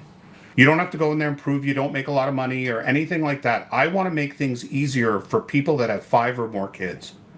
Okay? They called up every kosher food company and said, at the end of the month, send me what you have extra that you can't sell. I'll give you a tax credit for it because we're a nonprofit organization. So you'll be able to get something from it. And they distribute this once a month. So all the families in the area, I think they have like 4,000 families that come there. I go there. And this sounds like a stud. Love that guy. And he's been doing this now for 15 years. And the amount of food he gives you, I've added it up before. When you're not talking about the holidays, for the holidays they give you about $4,000 or $5,000 worth of stuff to get through the Rosh Hashanah holidays and then the Passover holidays. But every month they give you about $2,000 worth of groceries, like chicken legs and grape juice and 50 pounds of potatoes and all of this stuff, and they never ask you for a dime. If you want to give money to them when you're like in line or something, they'll tell you you can't give it to us. Go online if you want to make a donation. We don't want you to feel like you have to come here and give money. We don't want anyone to see you giving us money and think that there's some you have to grease us to get this, right? This is something that every community should be doing. They should be looking at their community and going, how do I make their lives a tiny bit easier? Right. I love what you're saying. I mean, we 8%, is it 8%? So I'll look it up here a second, but it's in the single digits, high single digits of food product that goes bad before it goes bad that they have to discard. Yep. And why not make it so that you can make big families, which, remember, what is our goal? To have big families. We want to be able to make sure we carry on, that our communities That's why a lot of these abortions happen, by the way, is because they don't have access to food or food product. The same thing can be said for when you talk about childcare, right? Right. So if you're making life better for the guy who makes 20 grand a year, just as much as you're making it easier for the guy who makes 100 grand a year, but the purpose is to foster families and make sure those families are healthy and make sure that people want to do stuff like that. Dude, have large families. Let's do that. This gave me an idea. I think I like that idea. I don't know about the kosher part. We're in the middle of the Midwest, man. There's not. Yeah, no, there's probably not all that. It's a little harder out here. Yeah.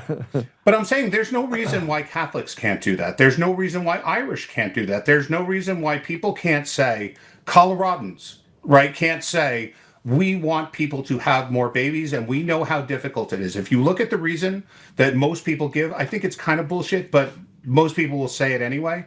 The reason that they're not having kids is because they can't afford it. Right? So why not do something to make their lives easier? I think it's kind of bullshit because if you look at the biggest families in the world, they're all the poorest families in the world.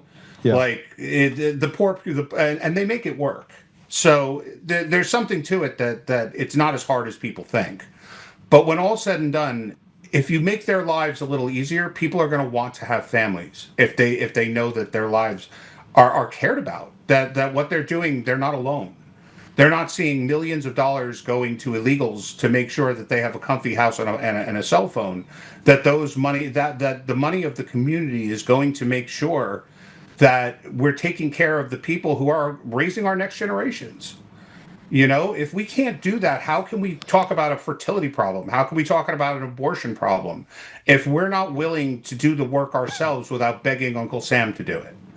You know what I'm saying? But the point is that Uncle Sam is taking it on itself because it adds to the ability to, I'll say, keep a brother down, right? You can't. It destroys it. It destroys charities. If you look at food banks and all things like that, when they were not on the government tit, they were highly effective and they were well funded because the community funded it, the groceries funded. Everybody wants to make sure poor people get food. Right. As soon as the government comes in and says, we think what you're doing is awesome, we'll give you $50,000 a month, all the donors dry up, all the businesses dry up because why are they going to give you money? You're getting all this money from the government. Use it to buy my food then. Don't use it. Why should I donate it to you if you're getting all this money from the government? Why? So you can put it in your pocket? Next thing you know, they're married to the government and they're responsible for adhering to government policies. So now it's not we're trying to make things better for everyone. We're only trying to make things better for whatever selected group the government decides is important this month. Right? And it destroys local charities by getting the government involved. And I mean, this has been documented over the last 100 years. Like, this isn't a new phenomenon. No, I agree with you fully. I just have a good idea now. I got a warehouse. I might just fill it with freezers. Just have people come in and get food. And I know a bunch of the guys over at Kroger, and I know a bunch of guys at different places. So the issue that I have is that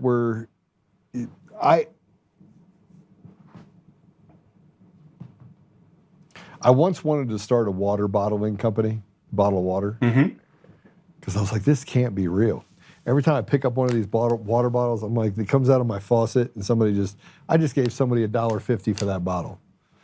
It drives me crazy. It's so much more nefarious than you would think. Oh, it's if you look into Nestle with it, it's evil. But you know what? I don't want to. Do people know what you do for a living, or like? Because Tommy told me that one of the things you do, and I don't want to say something that the audience doesn't. Guns, tech. There you go, guns. Okay, good. Yeah. So you said it. So, okay. You know what you can do for your community? Teach people how to make ammo. Teach them for free. Yeah. Okay, because then they'll go hunting. Then they'll come to the range. The biggest impediment to people coming and learning to use firearms and becoming more self-sufficient and more responsible for their lives is the cost of ammo, especially when there's shortages. Right? Yeah. So teach the biggest people problem, how to make ammo. The biggest problem with ammo. I'm glad you brought that up because it's really interesting that you brought it up because I'm one of the few people that buys primers. So I'll buy 800,000 primers. We don't make them in the United States. We do, but the issue is they're prioritized towards the military. So they're here in the United States, but the primers are all made overseas. We don't have any smelting facilities in the United States still. None, zero. There's none left. The last one was in Wyoming, and I know because I tried to buy it. I was like, I want to do this, and the regulations were so. They really are. It was draconian. It was impossible to get through, and I was like, look, primers. I'll just make them available. You know, I'll buy 500, 600, 700,000 of these. I'll call my friends like, hey, you need primers, you need primers, you need primers. But the biggest issue that we face in doing that, of making doing your own ammo, is access to primers. Sure. Right. But what I'm saying though is that as a person who has a business where you have the public coming in the first place, why not once a week or once a month or whatever it is, offer a class in reloading? Show people that how they like, because people will collect their brass, right? And they'll clean their brass and they'll start reloading to their own specifications, to the way they like to shoot. Ever since I started reloading, I look at shooting completely different. I've been shooting competitions since I'm 15, right? But ever since I started reloading, which my father taught me, I see it as a completely different thing. Like when people say, "Oh, there's a shortage that's probably going to come." I don't stockpile ammo. I mean, I have plenty of it because I go to the range so often, but I stockpile primers. I stockpile gunpowder because I don't care about having the ammo. I care that I have the ability to make it if I need it, right? I want to be self-sufficient. I don't want to have to rely on others for it. Teaching people these things is such a big deal, especially because now they can load hunting rounds and not pay $20, $30, $40, $50 a box for them. They can load hunting rounds themselves, which is quite easy, especially with a hand press. And now they can go out hunting more often and learn how to live off the land. They can understand what's good for them and become better shots, so they're not just going to a range and throwing ammo down range for the hell of hearing the big bang. You know what I'm saying? So these are things you can do. As soon as Tommy told me that you were in guns, my first thought was, well, I wanted to ask you if you get me a good price on one. 100%. And my second one was, I was saying, if he has the ability, he should be teaching people how to make ammo. I'm a bit of a prepper, so I look at these things and I say, like, my life changed when I learned how to make my own ammo. And I know that a lot of people would consider it to be a huge thing if they learned as well. And you have the ability to do it without really even spending any money. All you're doing is taking a wing of the business and just keeping it open for an extra hour at night or something like that, and saying, "Hey guys, come, it's free. I'll show you how to do it." Maybe pay a guy, $50 to do the hour lecture. Well, we pay them more than $50, but I think there's a lot of people that would be interested in that as well. Sure. We kind of took all these turns. I could actually talk to you for hours because I think that you and I probably have the same intellect level about learning about things around us. So this is, this is. I want to get back to something though, and that is, sure. I want to talk only because there's certain things that are happening in Israel, and from a geopolitical standpoint, I want to kind of understand your thoughts on this. I think people are interested in this too because we've had such a concentration of what's happening in Israel that there's a real fear that we are cementing our way into kind of the second DC of sorts, that they feel like it's some sort of now joint ownership across pond, that it's like our command center, so to speak. You have a $500 million base that they want to build on the edge of Gaza. Do you see that as, I use the term BiBi sitting a little bit of the region, or do you see this as a good thing or a bad thing? Because it could go both ways, as far as I'm concerned. So I'm going to have to wear multiple hats in this one. Okay. Is it good for America? Yes. Is it good for Israel? Probably not. Is it good for the Middle East in general? Depends how you look at it. So let me explain the three. Okay. Having a base overseas and the cost is nothing. Okay. We have bases in Germany. We have bases in Japan, England, France, all over the Middle East. Having bases is nothing. It's a good thing for us. It helps us ensure international shipping, which is a good thing. Right. And it also gives us some level of local control in that they become economic powerhouses for the areas around them. Right. They foster small businesses. They foster real estate. Everything is good around military bases. Now, what is the problem with this? Number one, we're giving every psycho in Gaza, which Gaza has ISIS, Gaza has Al-Qaeda, Gaza has Hamas, we're putting a target on American soldiers, which I really, really, really don't like, because there will be enormous pressure if there's an attack on American soldiers to respond. And I promise you, no American president wants to get involved with bombing Gaza. It's a muck that you'll never get out of. And they know it, right? So for Israel, I think it's bad because if it keeps things calm for a couple years, I think it leads to a Palestinian state, which I think is a really bad thing for Israel. You think it's a bad thing?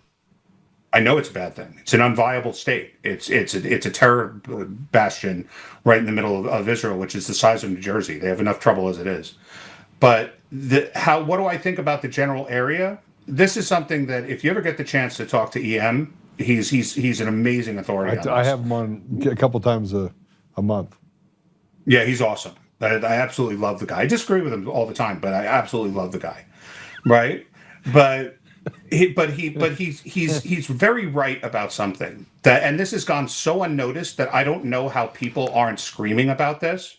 Starting in 2016, when Trump first got into office, he made a investment from America in what's called the Counterterrorism Financing Center, I believe it was called. It was opened in Saudi Arabia. Very little press about it. We put in $3.5 billion. And so did the Gulf states. And the sole purpose of this organization was to track where is the money going to fund these different people. Who are the funders of all of this, and how can we track the money from bank to bank, from group to group, in order to stop all these terrorists, right? And what you're seeing now is the results of that. That's why we declared the cartels in Mexico to be a foreign terrorist organization. That's why we're going after Maduro for being a narco-terrorist, same thing. Is because we're able to concretely say this is where their money is going and where it's coming from and what is it causing around the world, right? So yes. In terms of the greater Middle East, you've seen more and more and more less of a tolerance for the Gulf states, at least, that's Saudi Arabia, Bahrain, United Arab Emirates, like those states, right? Not so much Qatar, but Qatar is us, right? But basically, you've seen that they don't have the tolerance anymore for terrorism. They're exporting all their trash.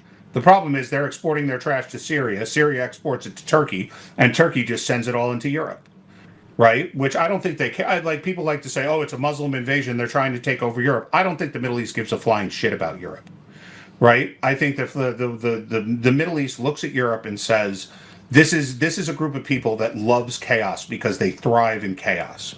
So all of the chaos they've caused over here for all these years by supporting everybody against everybody, we're just going to send them all of our trash because they're broke, they're highly socialistic, and their populations become nuts if you even talk about cutting a benefit to them. And so they've just been sending all of their trash there. What does this? How do you deal with that trash though? Because I can tell you what's about to happen, and that is it's going to be a bloodbath. I saw this happen. Well, if you talk to Yen, he'd say that's the purpose. Is that they're sending them there because they know sooner or later they're going to be taken out violently. You can only cause so much chaos and ask people to die so much.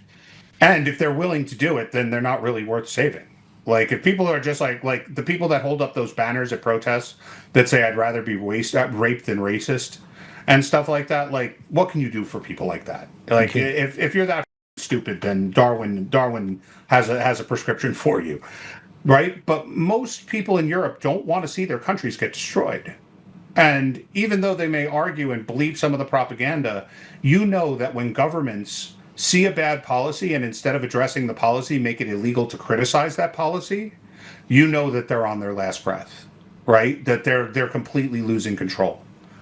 And I think Europe might wake up. It might not. I'm not an expert on European political systems, but I think that they've had enough of Turkey sending all this trash there, and I think that there's a real backlash against Turkey. And remember, Turkey is the Muslim Brotherhood. They sent it here too, by the way. They sent their trash here in the United States. Just not as much. It's not as big. You look at Ilhan Omar. I mean, you look at the history of her family. That's the definition of trash. They cause more harm in their country than they ever did, and then brought it here and asked for those same entitlements.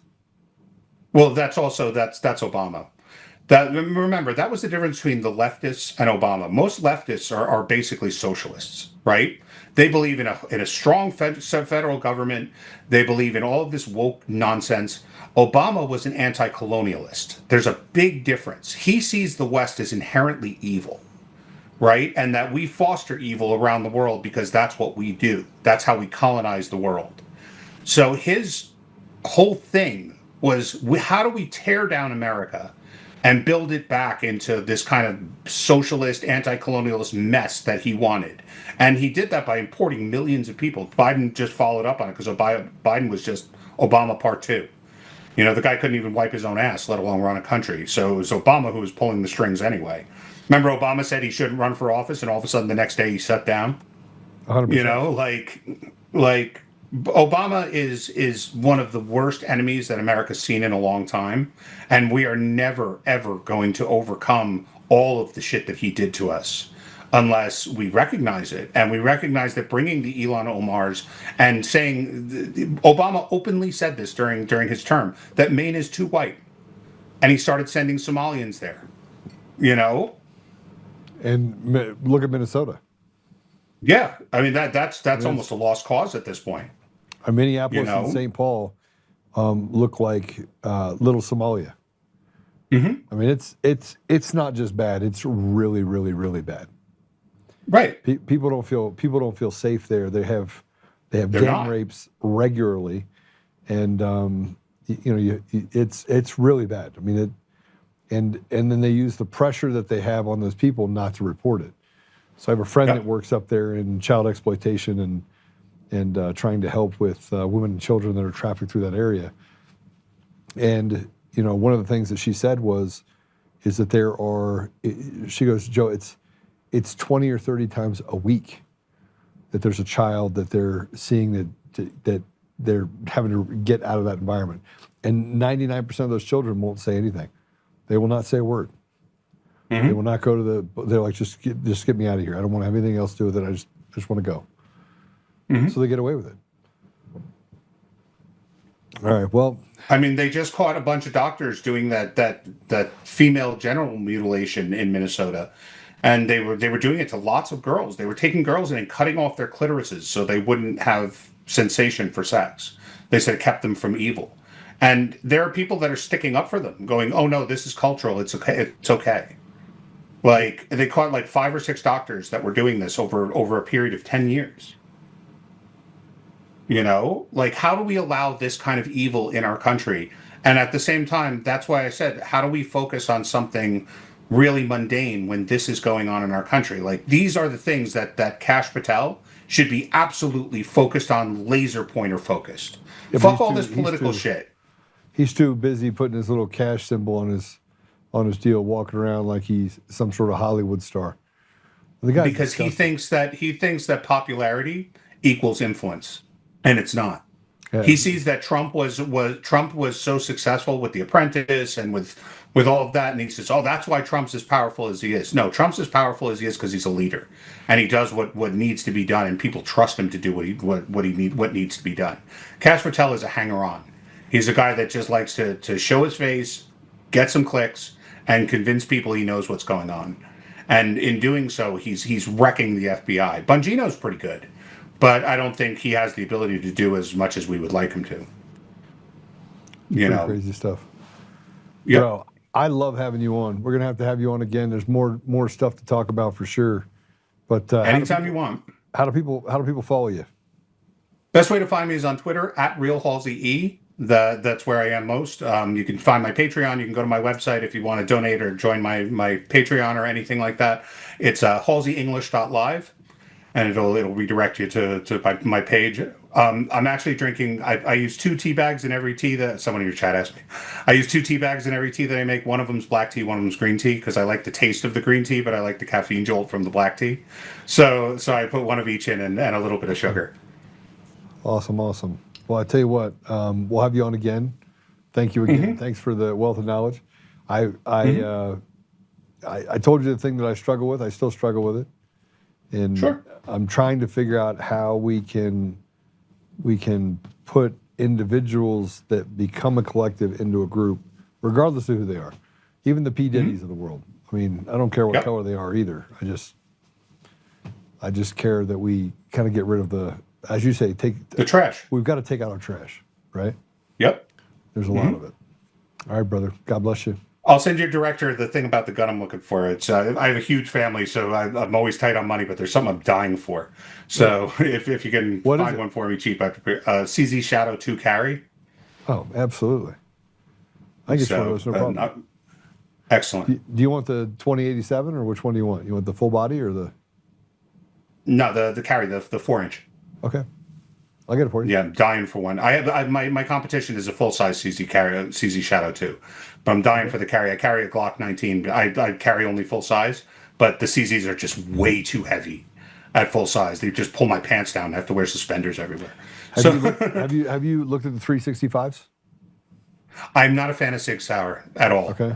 Like I just, it's nothing against them. I know they make great guns. Yeah. Just I'm not a fan of them. I just every time I shoot one, I feel like I have to retrain myself, and I don't never want to do it. I used to feel that way about Glock. My father's a Glock fanatic, and I always told him, "Oh, they're shit. You always have to retrain yourself to shoot them." And then I got real proficient with one, and now I love it as my everyday carry. So yeah.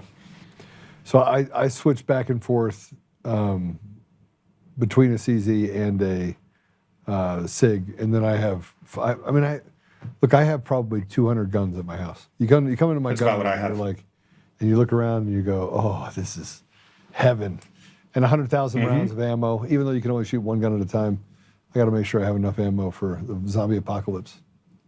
Absolutely. Okay, brother. Anytime you want to have me on, just give me a holler. Right, okay. take care. God bless you. Talk soon. Bye.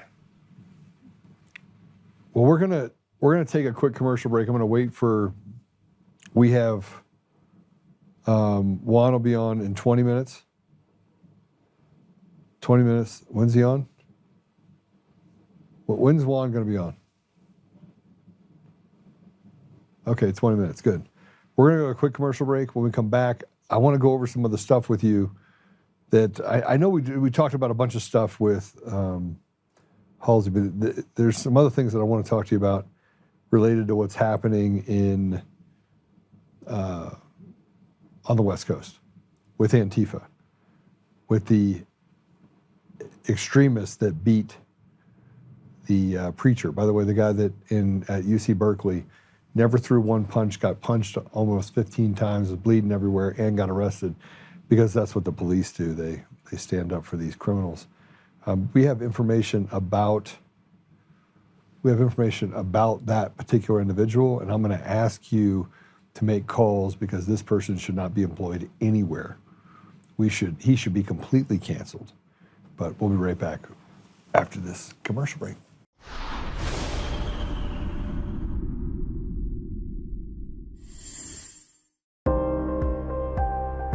Hey, this is just in from Fidelity. Gold could hit $4,000 an ounce as the Federal Reserve cuts rates to cushion the U.S. economy. The dollar drops and the central bank keeps adding holdings. Gold has been on a record-breaking tear over the last few years, and it doesn't look to be slowing down in the years to come. Are your savings protected with precious metals like gold and silver? Are you waiting for gold and silver to shoot even higher in price? I want you to call my gold partner, Goldco, today and learn more about what precious metals can do for you. That's 844-960-GOLD or visit untamedgold.com. You'll get a free 2025 gold and silver kit, and you'll get info on the #1 precious metal offer in the game, where you can get up to 10% back in bonus silver just for getting started. But supplies are limited, so don't put it off. Call my gold partner, Goldco, at 844-960-GOLD or visit untamedgold.com. That's 844-960-4653 or visit untamedgold.com.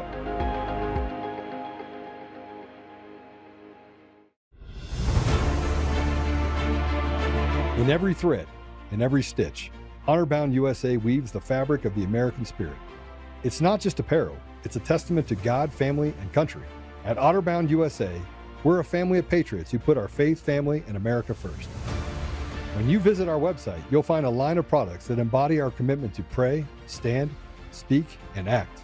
As the official site for the Untamed podcast, all of our products proclaim speaking the truth with courage. We also have the powerful documentary from Professor David Clements, Let My People Go. Identify yourself as one of the few who are willing to stand for what they believe in. Join the Honor-Bound USA family today. Wear it as a badge of honor, commitment to the values that shape us, and a pledge to the bright future we will build together. Because when you're honor-bound, you're not just wearing a brand, you're embodying a lifestyle.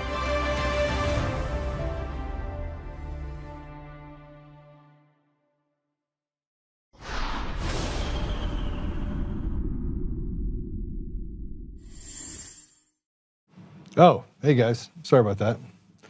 I had to take a little break, sat here in this chair for 2 hours. Okay, so I want to show you the stuff that we talked about before, and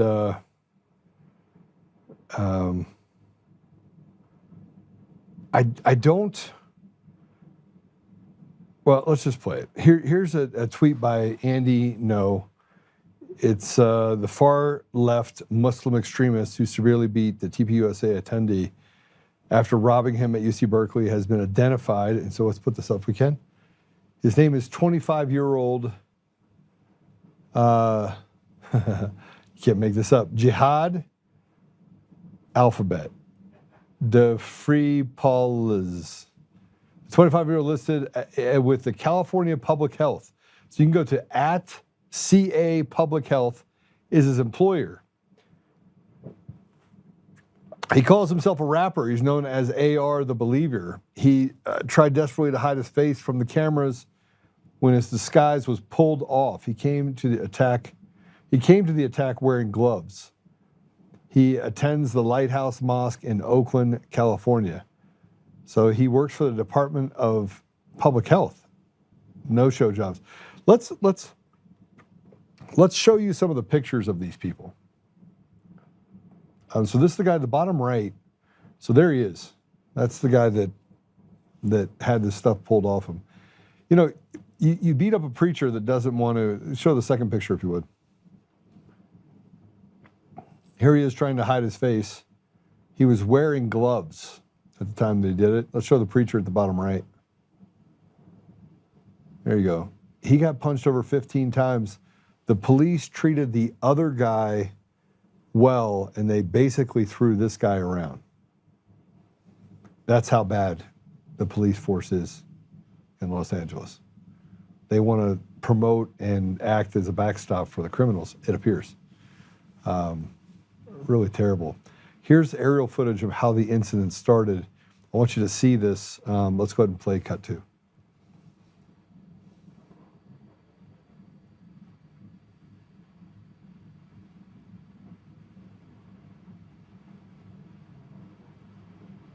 Yeah, no, he basically is just punching on him. He took,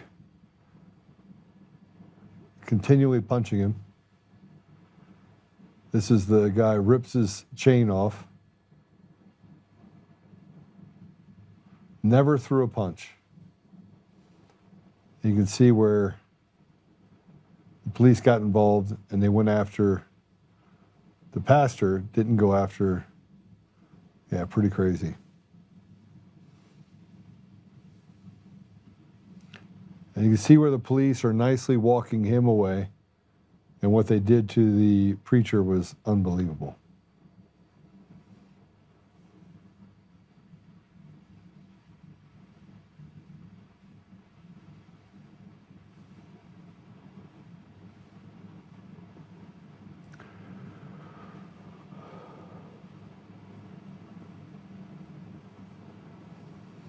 And here is a UC Berkeley police chief openly being racist. Let's go play it. When I started with U.S. Capitol Police, there were 0, as in no persons of color and no women in leadership positions. She's lying. I wanted to be a change agent, not only for my organization, but for the profession.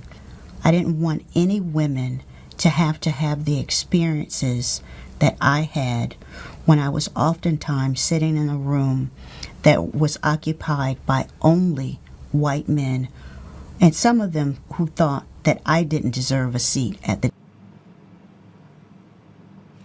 You don't understand what Yolanda Pittman was. She was at J6. She was one of the people that caused a massive amount of problems in the Capitol Police. And I want to be very clear, she's lying, completely lying when she says that there were no people of color. People of color, black officers have been on the police force in Washington, D.C. and the Capitol Police for decades. But they can just lie and create a narrative that's just not true. It's just not true. But before she was even born, there were black police officers in the Capitol Police. And remember, I want you to remember the black lesbian who was banned from Gold's Gym for complaining about men in the women's locker room. Well, she went ahead and confronted State Senator Scott Wiener. Let's go ahead and play it. Senator Wiener, as the only black lesbian here, can I please ask you a question because I flew here to do that? Yeah. Okay. As a lesbian woman who was attacked in the women's locker room at Gold's Gym this week by a self-identifying trans woman with a documented history of domestic violence, I'm deeply concerned about women's safety in female-only spaces. What would you say to women who are seeking assurance that their safety will be protected from men who, by California law, can self-ID as women in women-only spaces, sir? Please tell me. Yeah. So we want, everyone to be safe, and we also know that we have trans people, both men and women, who are men and women, and so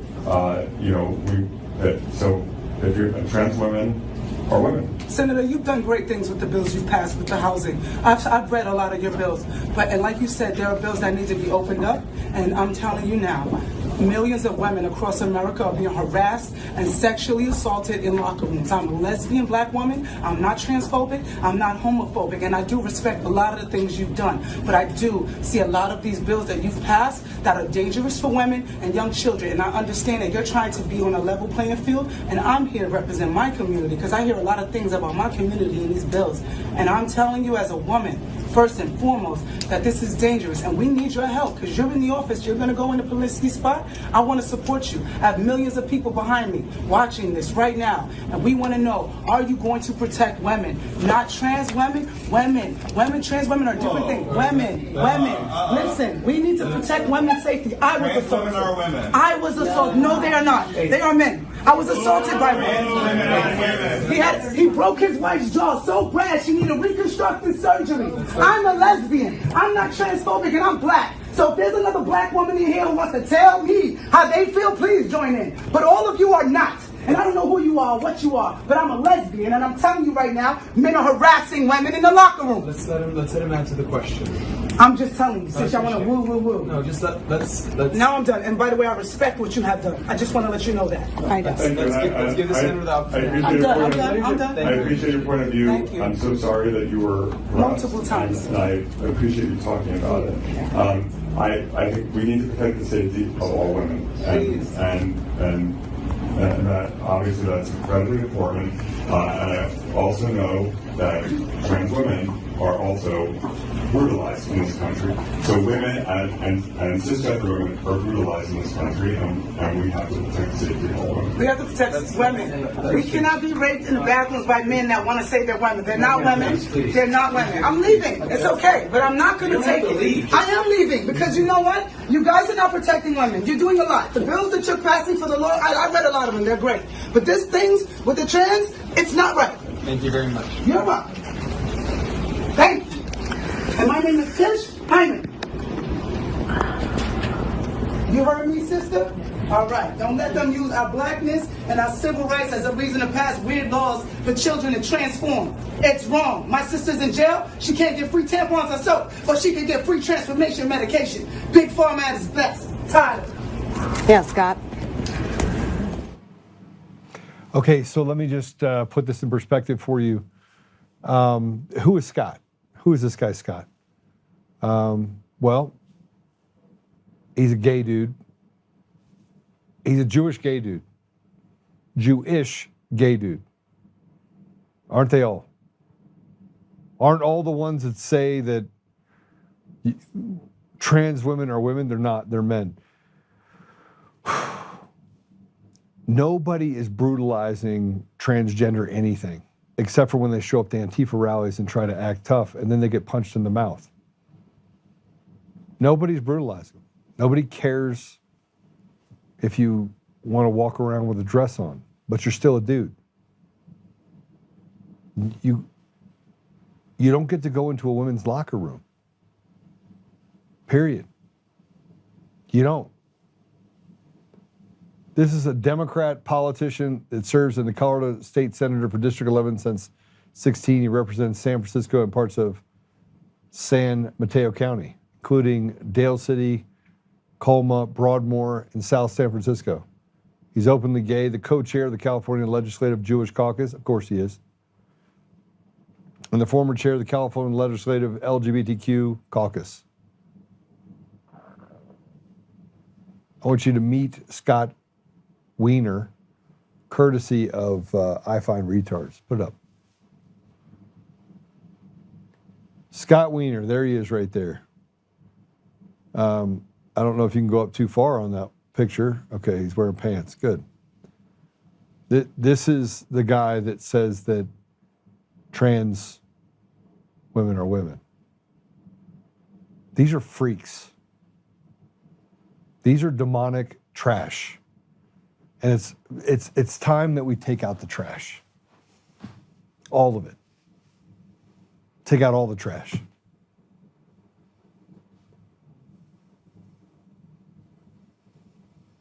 He can't answer the question. He can't answer the question, and people in the audience were going against. He can't answer the question. He can't answer the question, and people in the audience were going against a black woman, a lesbian. So she doesn't like penises. I don't know how to say this any better than that. She's a lesbian, and she just And her whole thing was, look, women are being assaulted. And they're like, trans women are women. You had people in the back that were trannies. They're like, no, they're the same. They're not the same. They're not the same. Just because you played some sort of role-playing game online that you got to switch your gender doesn't make it true. You can't pee in a litter box and call yourself a cat either. It's just not possible. But here's my problem. That woman right there, all she wants to do, she brought it up. She's like, look, there are women and young children. And as she's leaving that room, she tried to be respectful. You know what she tried to do? She tried to reason with demonic. She tried to ingratiate herself with a piece of shit that sat on the stage that doesn't care about her being safe.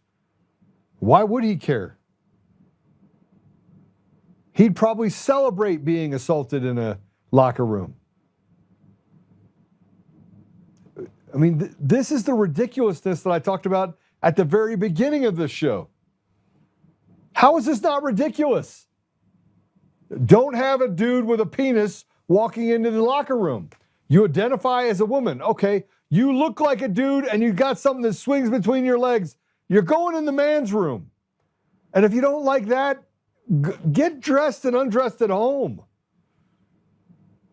But then the entire thing about this particular person at the Gold's Gym, this person beat his wife so badly, she literally had to rebuild her face. And then do you know what he did after that? He changed his name to take on her name. Because that's normal. And some judge and a bunch of other people decided they would go along with the charade because they're a part of this Jewish club that this guy's a part of. Jewish club. It's time we take out the trash. It's time we take out the fraternity. It's time we take out the cabal. We take out this cartel. This cartel of evil shit people who, frankly, they're just demons. They're a part of the synagogue of Satan. And we want to apologize for it. Look, if you want to be trans, be trans. But you're not a woman. You're not a man. You're not just as much of anything. You're not any of that. It's make believe. Now I will allow you to do whatever you want. I think the whole world will. Nobody is brutalizing gay people that try to dress up like women. Nobody. It just doesn't happen. Kind of like the swastika by the Jewish guy on the bike in New York City. That put it up there and is like, oh, anti-Semitic. Yeah. By a Jew. That's great. More false flags. So that you can continue to mule and hide behind this victimology while you're actually victimizing people like the woman that stood up to him.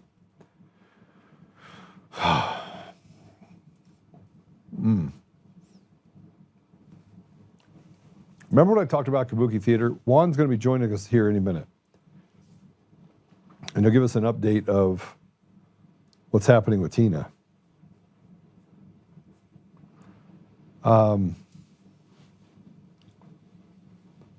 Here's a tweet. I want to put this up here. This is from DC Drano. And I'm going to tell you why I thought this was interesting. Like, I don't trust anybody on our side. I don't trust anyone. I think 90% of them are full of shit. I think most of them work for Central Casting. And the ones that don't just live in their one-bedroom apartment acting poor, just trying to gather followers as if they're important.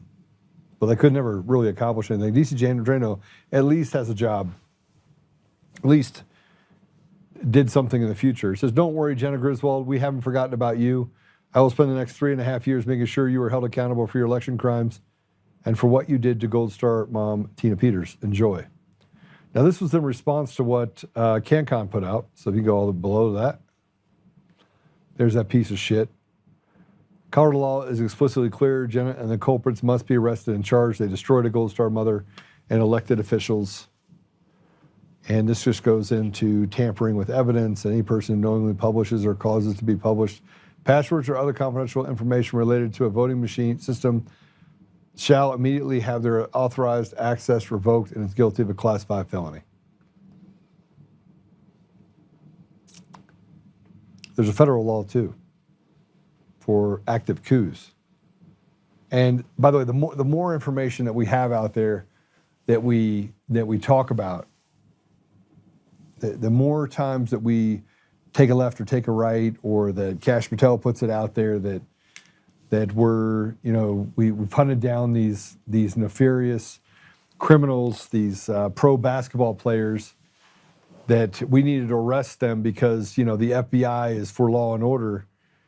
And I will say this, Mr. President, if the FBI is for law and order, then the next thing that we're about to show you should be really important. And go ahead and put up this C7. More than 700 J6ers have been arrested by the end of 2021 under Joe Biden's regime. So far in 2025, Pam Bondi hasn't arrested anyone for the J6 Fedsurrection, and the statute of limitation expires in just 8 short weeks. Pam Bondi is probably not one of my favorite people. I see that we have Juan. I want to get him on. But when I say that this Kabuki theater is going to continue, I can see some signaling that happened today that's going to signal hopefully the release of Tina here very shortly. But let's hear directly from Juan on an update from Tina. Juan, welcome to the show. Hey there, how you doing there, Joe? Good, brother. You don't look like you're in Colorado, but I know you were. No. I didn't get a chance to see you when you were here. That was like 3 days ago.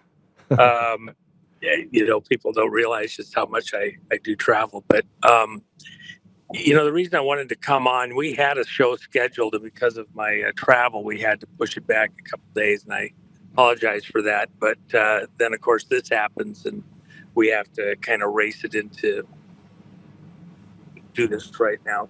Here's the short version. Tina, of course, she's a cancer survivor, and she has done pretty well. When she was with Jen and I over here in Hawaii, last year and a half ago now, almost 2 years ago now, actually. She was very careful on diet, the way she took care of herself. She has some red light therapy that she does and some things for her back. And to just stay mobile and functional. Of course, obviously, after all these years of stress with the cases and now being in the Colorado prison system, it's taken its toll. And the problem that makes this so urgent right now is that as a cancer survivor, the food in prison is marginal at best. Who knows what dyes they have in there to make the meat look even healthy, let alone take off the rancid smell. But then there's everything. It doesn't matter if you're talking the water, etc. It's just difficult. If you're a young person, it's very difficult. But she's 70 years old, and has been holding it pretty well. But in the last couple of days, her situation has changed significantly, and she's coughing up a lung right now, similar to what she was when she originally came down with the lung cancer years ago that she beat.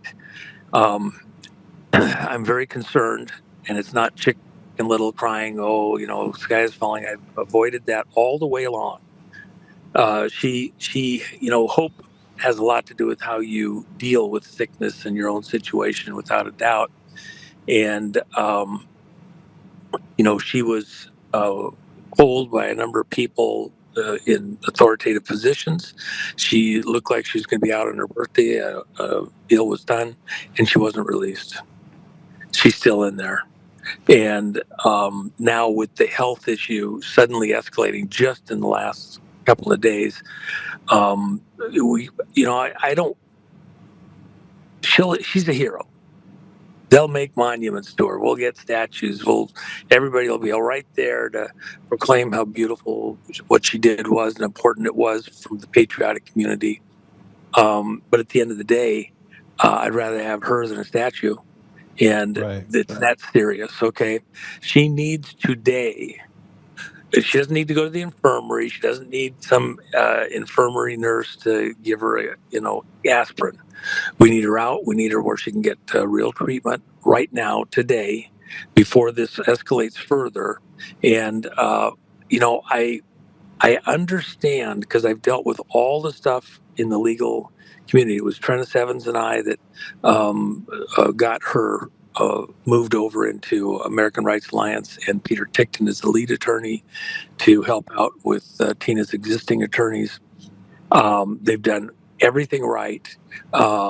Justice Department had agreed to certain things, and Colorado was apparently on board with that. And then suddenly, all of a sudden, they didn't get it done on her birthday, and haven't got it done since. And the president just told people the other day, get her out.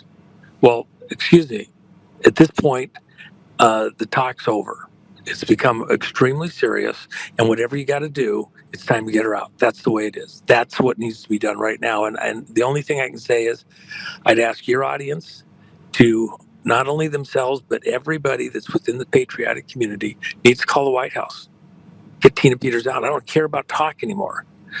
Call the Colorado governor's office. She would be out on appeal if she had, been an axe murderer or a drug dealer or something like that. She's never even had a speeding ticket in her entire life. She's 70 years old. Her son isn't here to fight for her. She's a Gold Star mom. If he was here we are the day after Veterans Day. Everybody's thinking about the war, the fight that these veterans have gone through to have a country at all. She's as much a warrior in this fight as any vet who's ever fought on any war in the country ever. And he's not here to fight for her. I need everybody here to step up. I don't even care what the excuse is, what the logistics are. The president, whatever you got to do, get it done. Whoever's blocking the way, push him out of the way. Well, we knew Same thing at Colorado. The blood's going to be on his hands. You're the governor of Colorado. You can do something to get her out, get her to treatment. She doesn't make it because of all this bullshit. Blood's on you. Juan, what from our standpoint here, what stopped her from getting out on her birthday? Like I thought it was done. Like the deal was done. Like I had calls from people who were very close on the inside that said, Joe, it's done. It's going to happen. It's going to happen this week. And then I heard that Todd Blanche didn't even sign off on it, and he refused to. And now I saw the letter that Todd Blanche just wrote. I mean, let's just get to the bottom of all of it. Is the people in his administration actively obstructing it and making themselves look like they're incompetent, or that it's more complicated than it is? Like, why are we dealing with this right now? Let me just say it this way, Joe.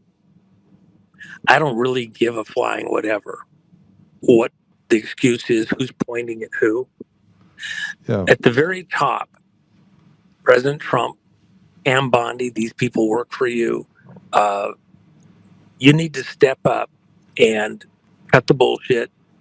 And by the way, the Inspector General over there at DOJ has some complicity in this. It's not just Todd Blanche. Whatever the reason is, I don't really care at this point, because while they're pontificating and hand-wringing and thinking this through and looking at the strategy, President Trump has said very clearly to the American people that Tina Peters is a prisoner. He knows it. Everybody involved knows this. The people in Colorado, the judge, the governor, the secretary of state, they all know that they're grandstanding to make a point that we can't go in the machines. We can't challenge the state officials on the vote, that, Tina was out of order, challenging things the way she was. Let me just say this. In a few days, President Trump is reportedly going to do a talk to the country. He's going to tell the whole country that we're about to change the way that we vote for the 2026 election and beyond, and go to a hand count paper ballot. He said He's going to make an executive order, and in the context of doing that executive order concerning elections, immediately at that time, he's going to declare a national emergency related to elections. When he does that, because of the interference in our election process here nationally by foreign powers, foreign players, and the collusion amongst people within our own intelligence agencies, our own election agencies, and cyber agencies within Homeland Security. It's the most egregious sin against America that's ever happened to steal the vote, to cooperate in doing that, even by other Americans in lead positions. He's going to talk about the fact that we have the people here in protective custody in America who did the engineering of that theft of the vote 2020 and beyond. And it's going to be fantastic. It's going to be important because it is going to change everything about our election process from this point forward. It is, there's two things that Trump intends to leave as his legacy for America after he leaves office. It will be free and fair elections where your vote actually gets counted the way you voted and nobody else comes in and dilutes it who isn't deserving to be able to vote. And then the second thing is honest money. Honest vote and honest money. People that are counterfeiting our votes, that's more valuable than money. That's why it's first. And that's why what he's about to do is going to be the most important thing thus far in his entire time as president. An honest vote for the American citizens. But along the way, I don't want it to be over the dead body of one of the great patriots, just a regular American doing what she's supposed to do, trying to hold the line. The greatest heroine in this whole saga since Trump came to office, in my opinion, because in her case, she signed on to do a relatively straightforward, simple job. And at all the key moments, she stepped up, made hard decisions, and has paid a price greater than most people realize. They attacked her within her family and the things that they did to steal her husband away in the last days of his life. Absolutely grotesque. We have to remember her son isn't here to fight for her. I need everybody in this audience to decide, yeah, I think I'll take his place. I'll stand in that gap. I'll fight for his mom and get this done. I don't care what the rhetoric is. I don't care what the excuse is. At a certain moment, it's time to stop with the talk and get it done. And I don't think that's overstating it, even for the president, even for the governor of Colorado. Governor of Colorado doesn't get this sorted out, blood's on his hands. Well, I would agree with you fully. And I was told to stand down when I got really upset and pissed off about this a couple months ago. They're like, Joe, we're working on it. I was like, you're not working fast enough. Well, but you know what? Let me just say this, Joe. You and I both, and a number of the other people, I've talked with all the players over the last 24 hours. I am so livid because, look, I'll tell you something that I won't talk about further other than to say this. I have somebody right now that's in a safe house that is moment to moment with intelligence agencies from a half a dozen different countries hunting this person down right now. This has been going on for about 6 weeks. Is this related and to all elections? we need, no, this is not related to elections. It's something else. It's very, very serious. It involves national security to outer space. And we haven't been able to get the decision done to get them out and free and where they're supposed to be. And it makes me want to sit nail. And it's because of this dithering, hand-wringing inaction that cannot be allowed to continue further. It must be addressed. Those people in the administration who are dithering and thinking that they're going to delay this thing somehow so that we don't finally get to Gitmo and all the other things. If there's people inside the administration who are being successful at holding us back and calming people down, there's a moment where you reach the end of it. And there has to be a trigger situation. I think it's Tina Peters. What are you going to wait? She's being assassinated right before your eyes. It's a little slower bullet than happened with Charlie Kirk, but they're assassinating her right now. Get her out of there right this second. Get the ambulance to the door. I'd have an ambulance at the prison door right now, standing by until they let her out. Until the word comes down from on high, marshals go in there and get her. I don't want to hear any rhetoric about, well, we gotta follow. Figure it out. Figure it out. Figure it out over at Justice Department. Figure it out over there with Cam Bondi. Figure it out at the president's office. Figure it out and get it done. You can do it. You have the authority. Get it done, and don't do it over her dead life. Not one more day, not one more hour.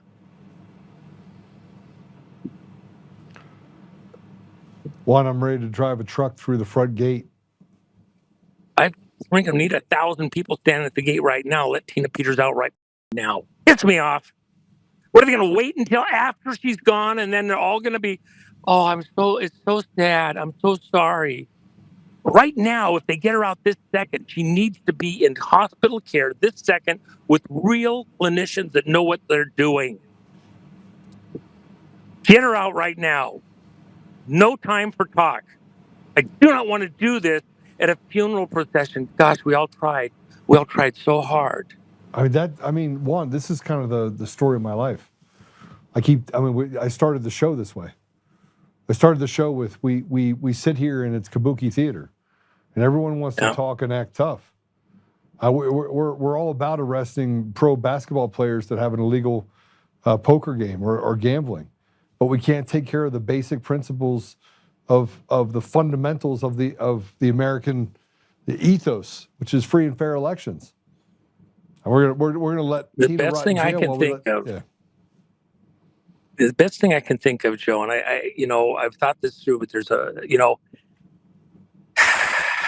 need to burn down the phone lines going to the White House. Yeah. Put it on redial till you finally get through. They actually know how many calls are waiting when their switchboard gets backed up. They know where the pressure's at. Guys, give me the phone number for the White House right now. Let's put it up on the screen. We need to burn that thing down. They need to feel the heat over there. I don't really care. We're getting ready to go into Venezuela. We're getting ready to do all sorts of important things related to election. We're getting ready for the speech, which is super important. I don't want it to be an afterthought to get Tina to secure safe position and get her the medical treatment right now. If that cancer's back, it's moving by the second. She's coughing up her lungs right now. Get her out. So this gets me to the point where we'll get the White House deal. I have Pam Bondi's number. I've held Give her off a on call. Senator. I've got people calling right now. I've got other people calling right now. I don't care. Todd Blanche works for you. Step up, get it done. No excuses. Figure it out. I'm with you. I just could spit nails. We have been. Look, I'm as cool on this stuff as anybody. Try to hold the line. Let's take a breath. Got to work the system. We're past that now. Her life is on the line. What are you going to come back 2 months from now? A few days later, unfortunately, the damage is too great. Now. Get her out now. Right now. Get her in an ambulance. Get her to a secure facility and start treating her right this second. Figure out where she's at. So I think this is the part where what Juan is saying is that we're in Colorado. The jail is in Colorado. And yeah, I agree. Mark Lynch said we should have tore the gates of the prison off a year ago. We should. We don't.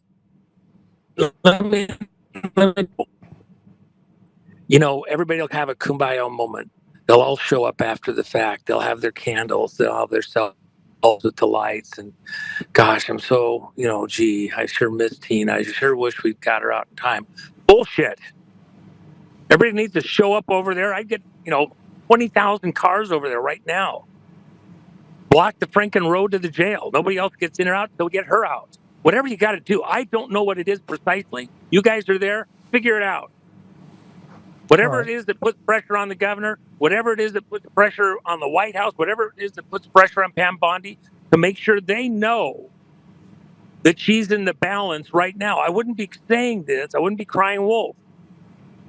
But it is that moment right now. If you do it a week from now, it may be too late. Damn it. Along. Let's get it done right now.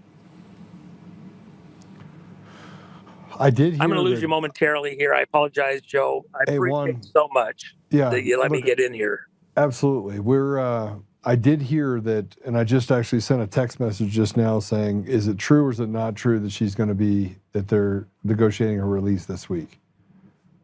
And it says they've been saying that for months, weeks. I know. All that was a request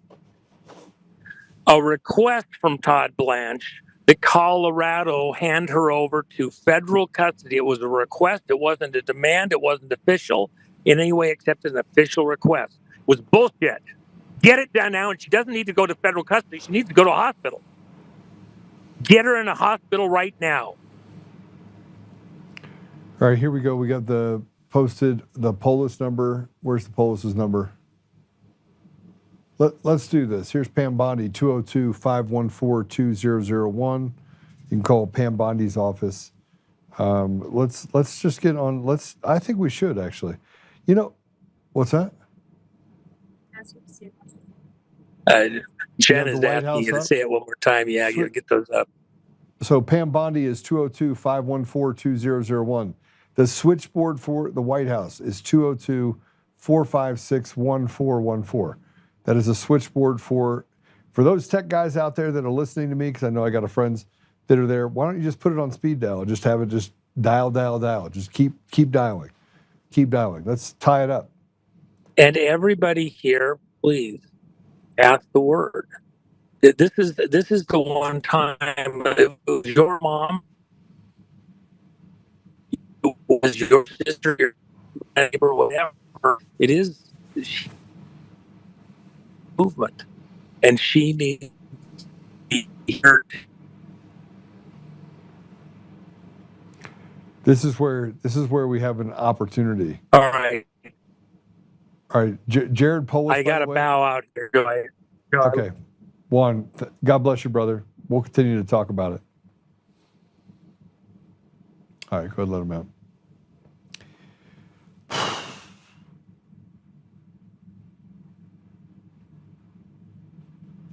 I haven't gotten a call. I was just checking to see if I got a call from Tina Peters. And it looks like, yeah, I have. So I'll be reaching back out to Tina. The White House switchboard, 202-456-1414.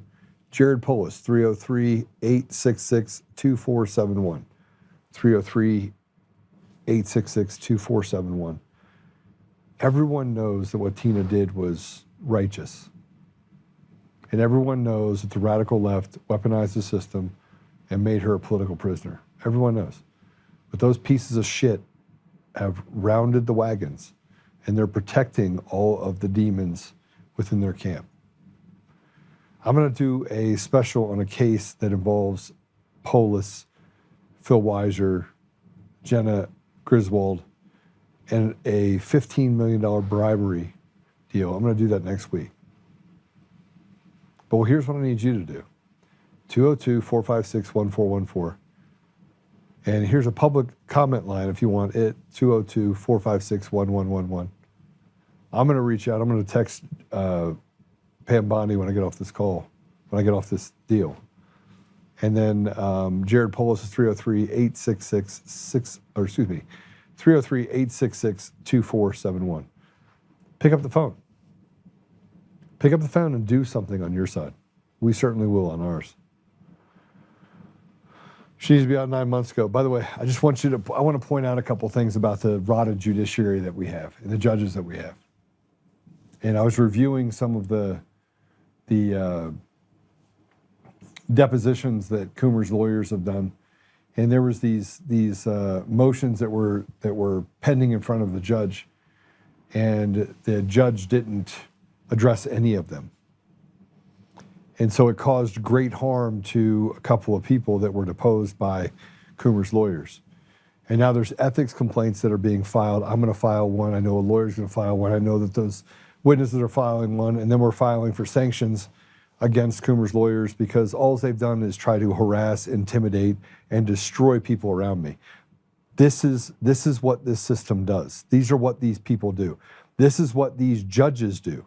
These are not good people. Judge Barrett is no different than the judges in Denver District Court.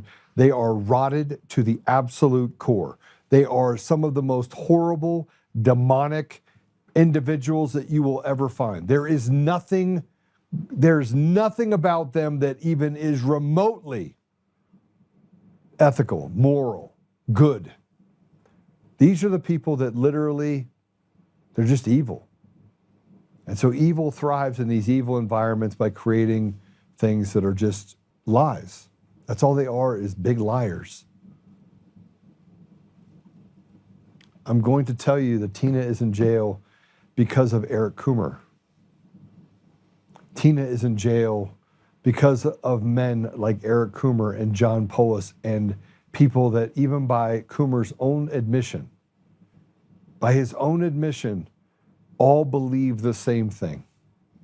That Trump is a bad guy, that you should be able to kill police officers, that, F the pigs, kill the police, F the USA.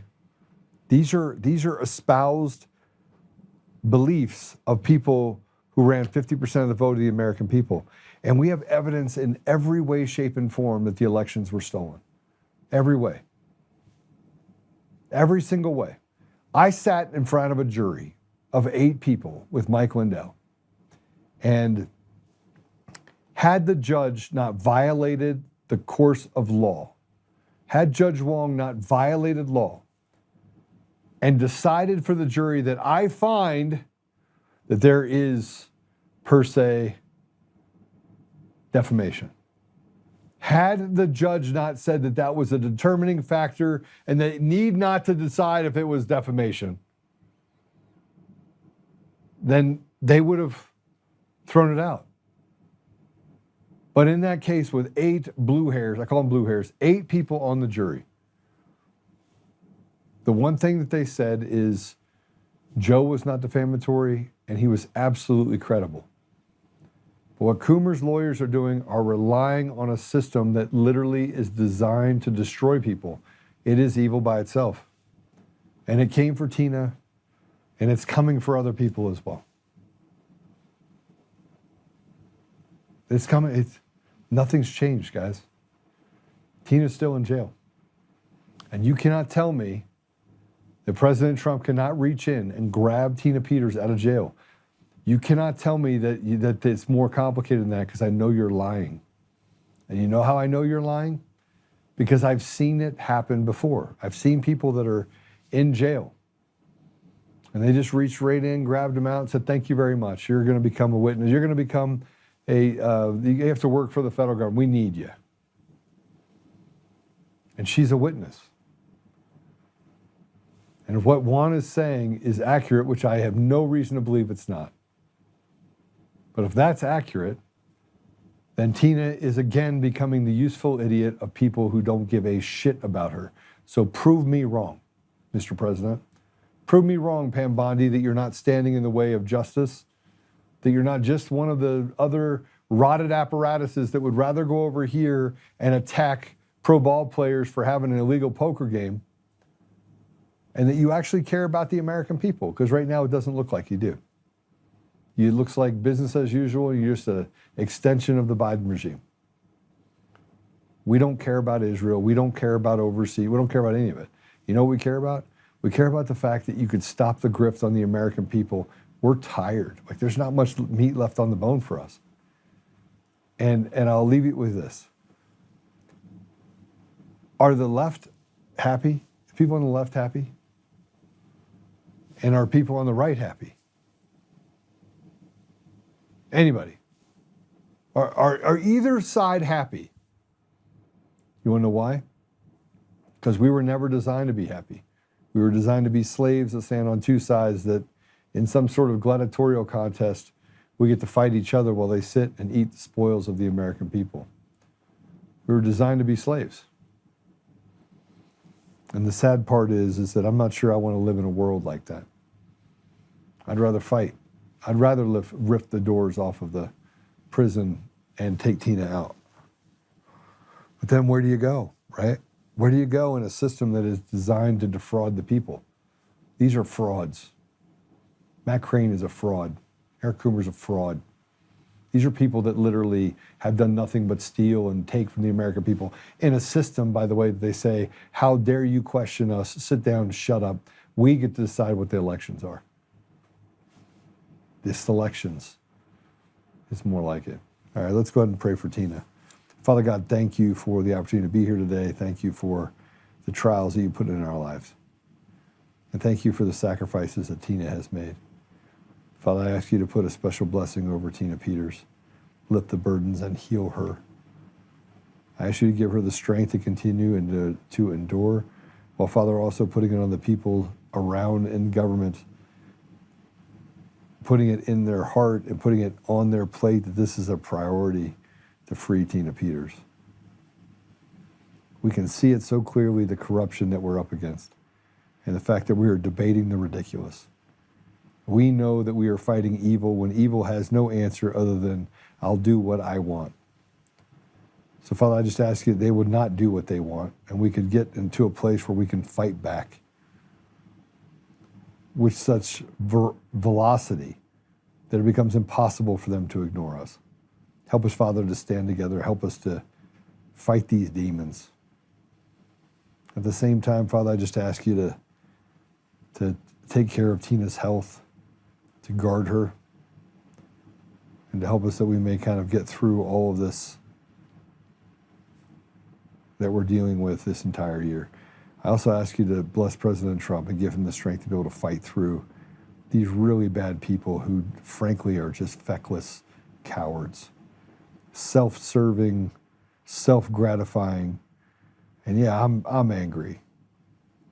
I'm angry, Father, when someone puts a little pin on their suit that says cash because they're self-promoting, self-aggrandizing, and they forget about the people that they're supposed to serve. That all they care about is, how do I look cool? It's disgusting. So, Father, I just ask that you would give us the ability to fight against who they are, who they've shown themselves to be, that we may protect the interests of the American people and the people around the world that are suffering as a result of these pigs, these really bad people.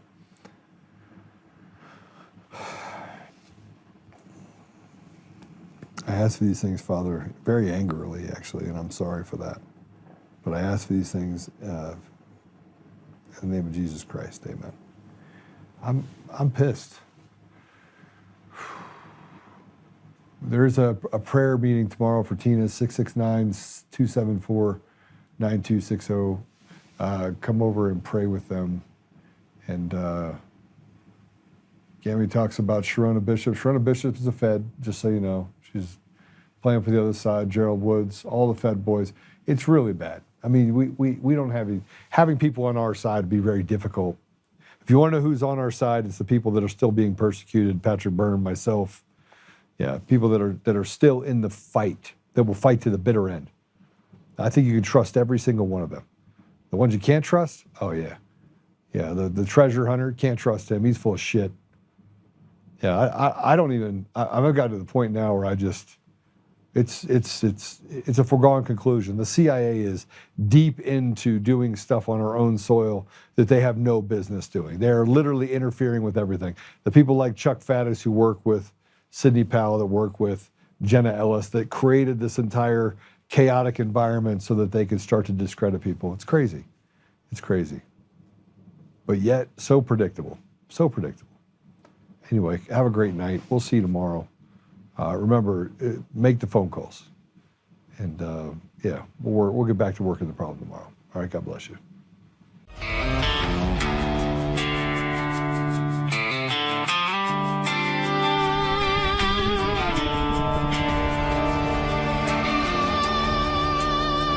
Rise up untamed in the heart of the fire where the wild ones roam. Joe Oltmann's calling, bringing truth back home. From conservative daily to this untamed fire, we shatter the silence, lifting spirits higher. No chains can hold us, no lies can prevail.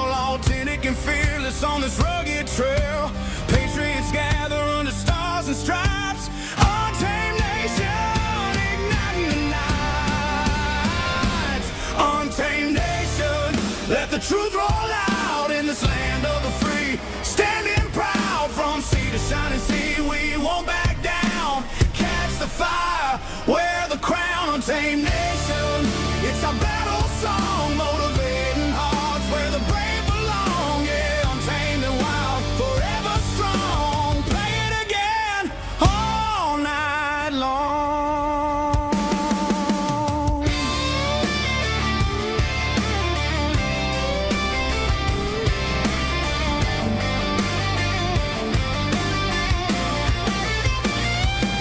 Break the mold, chase the real. No more games, time to heal. Joe's voice leads the untamed crew.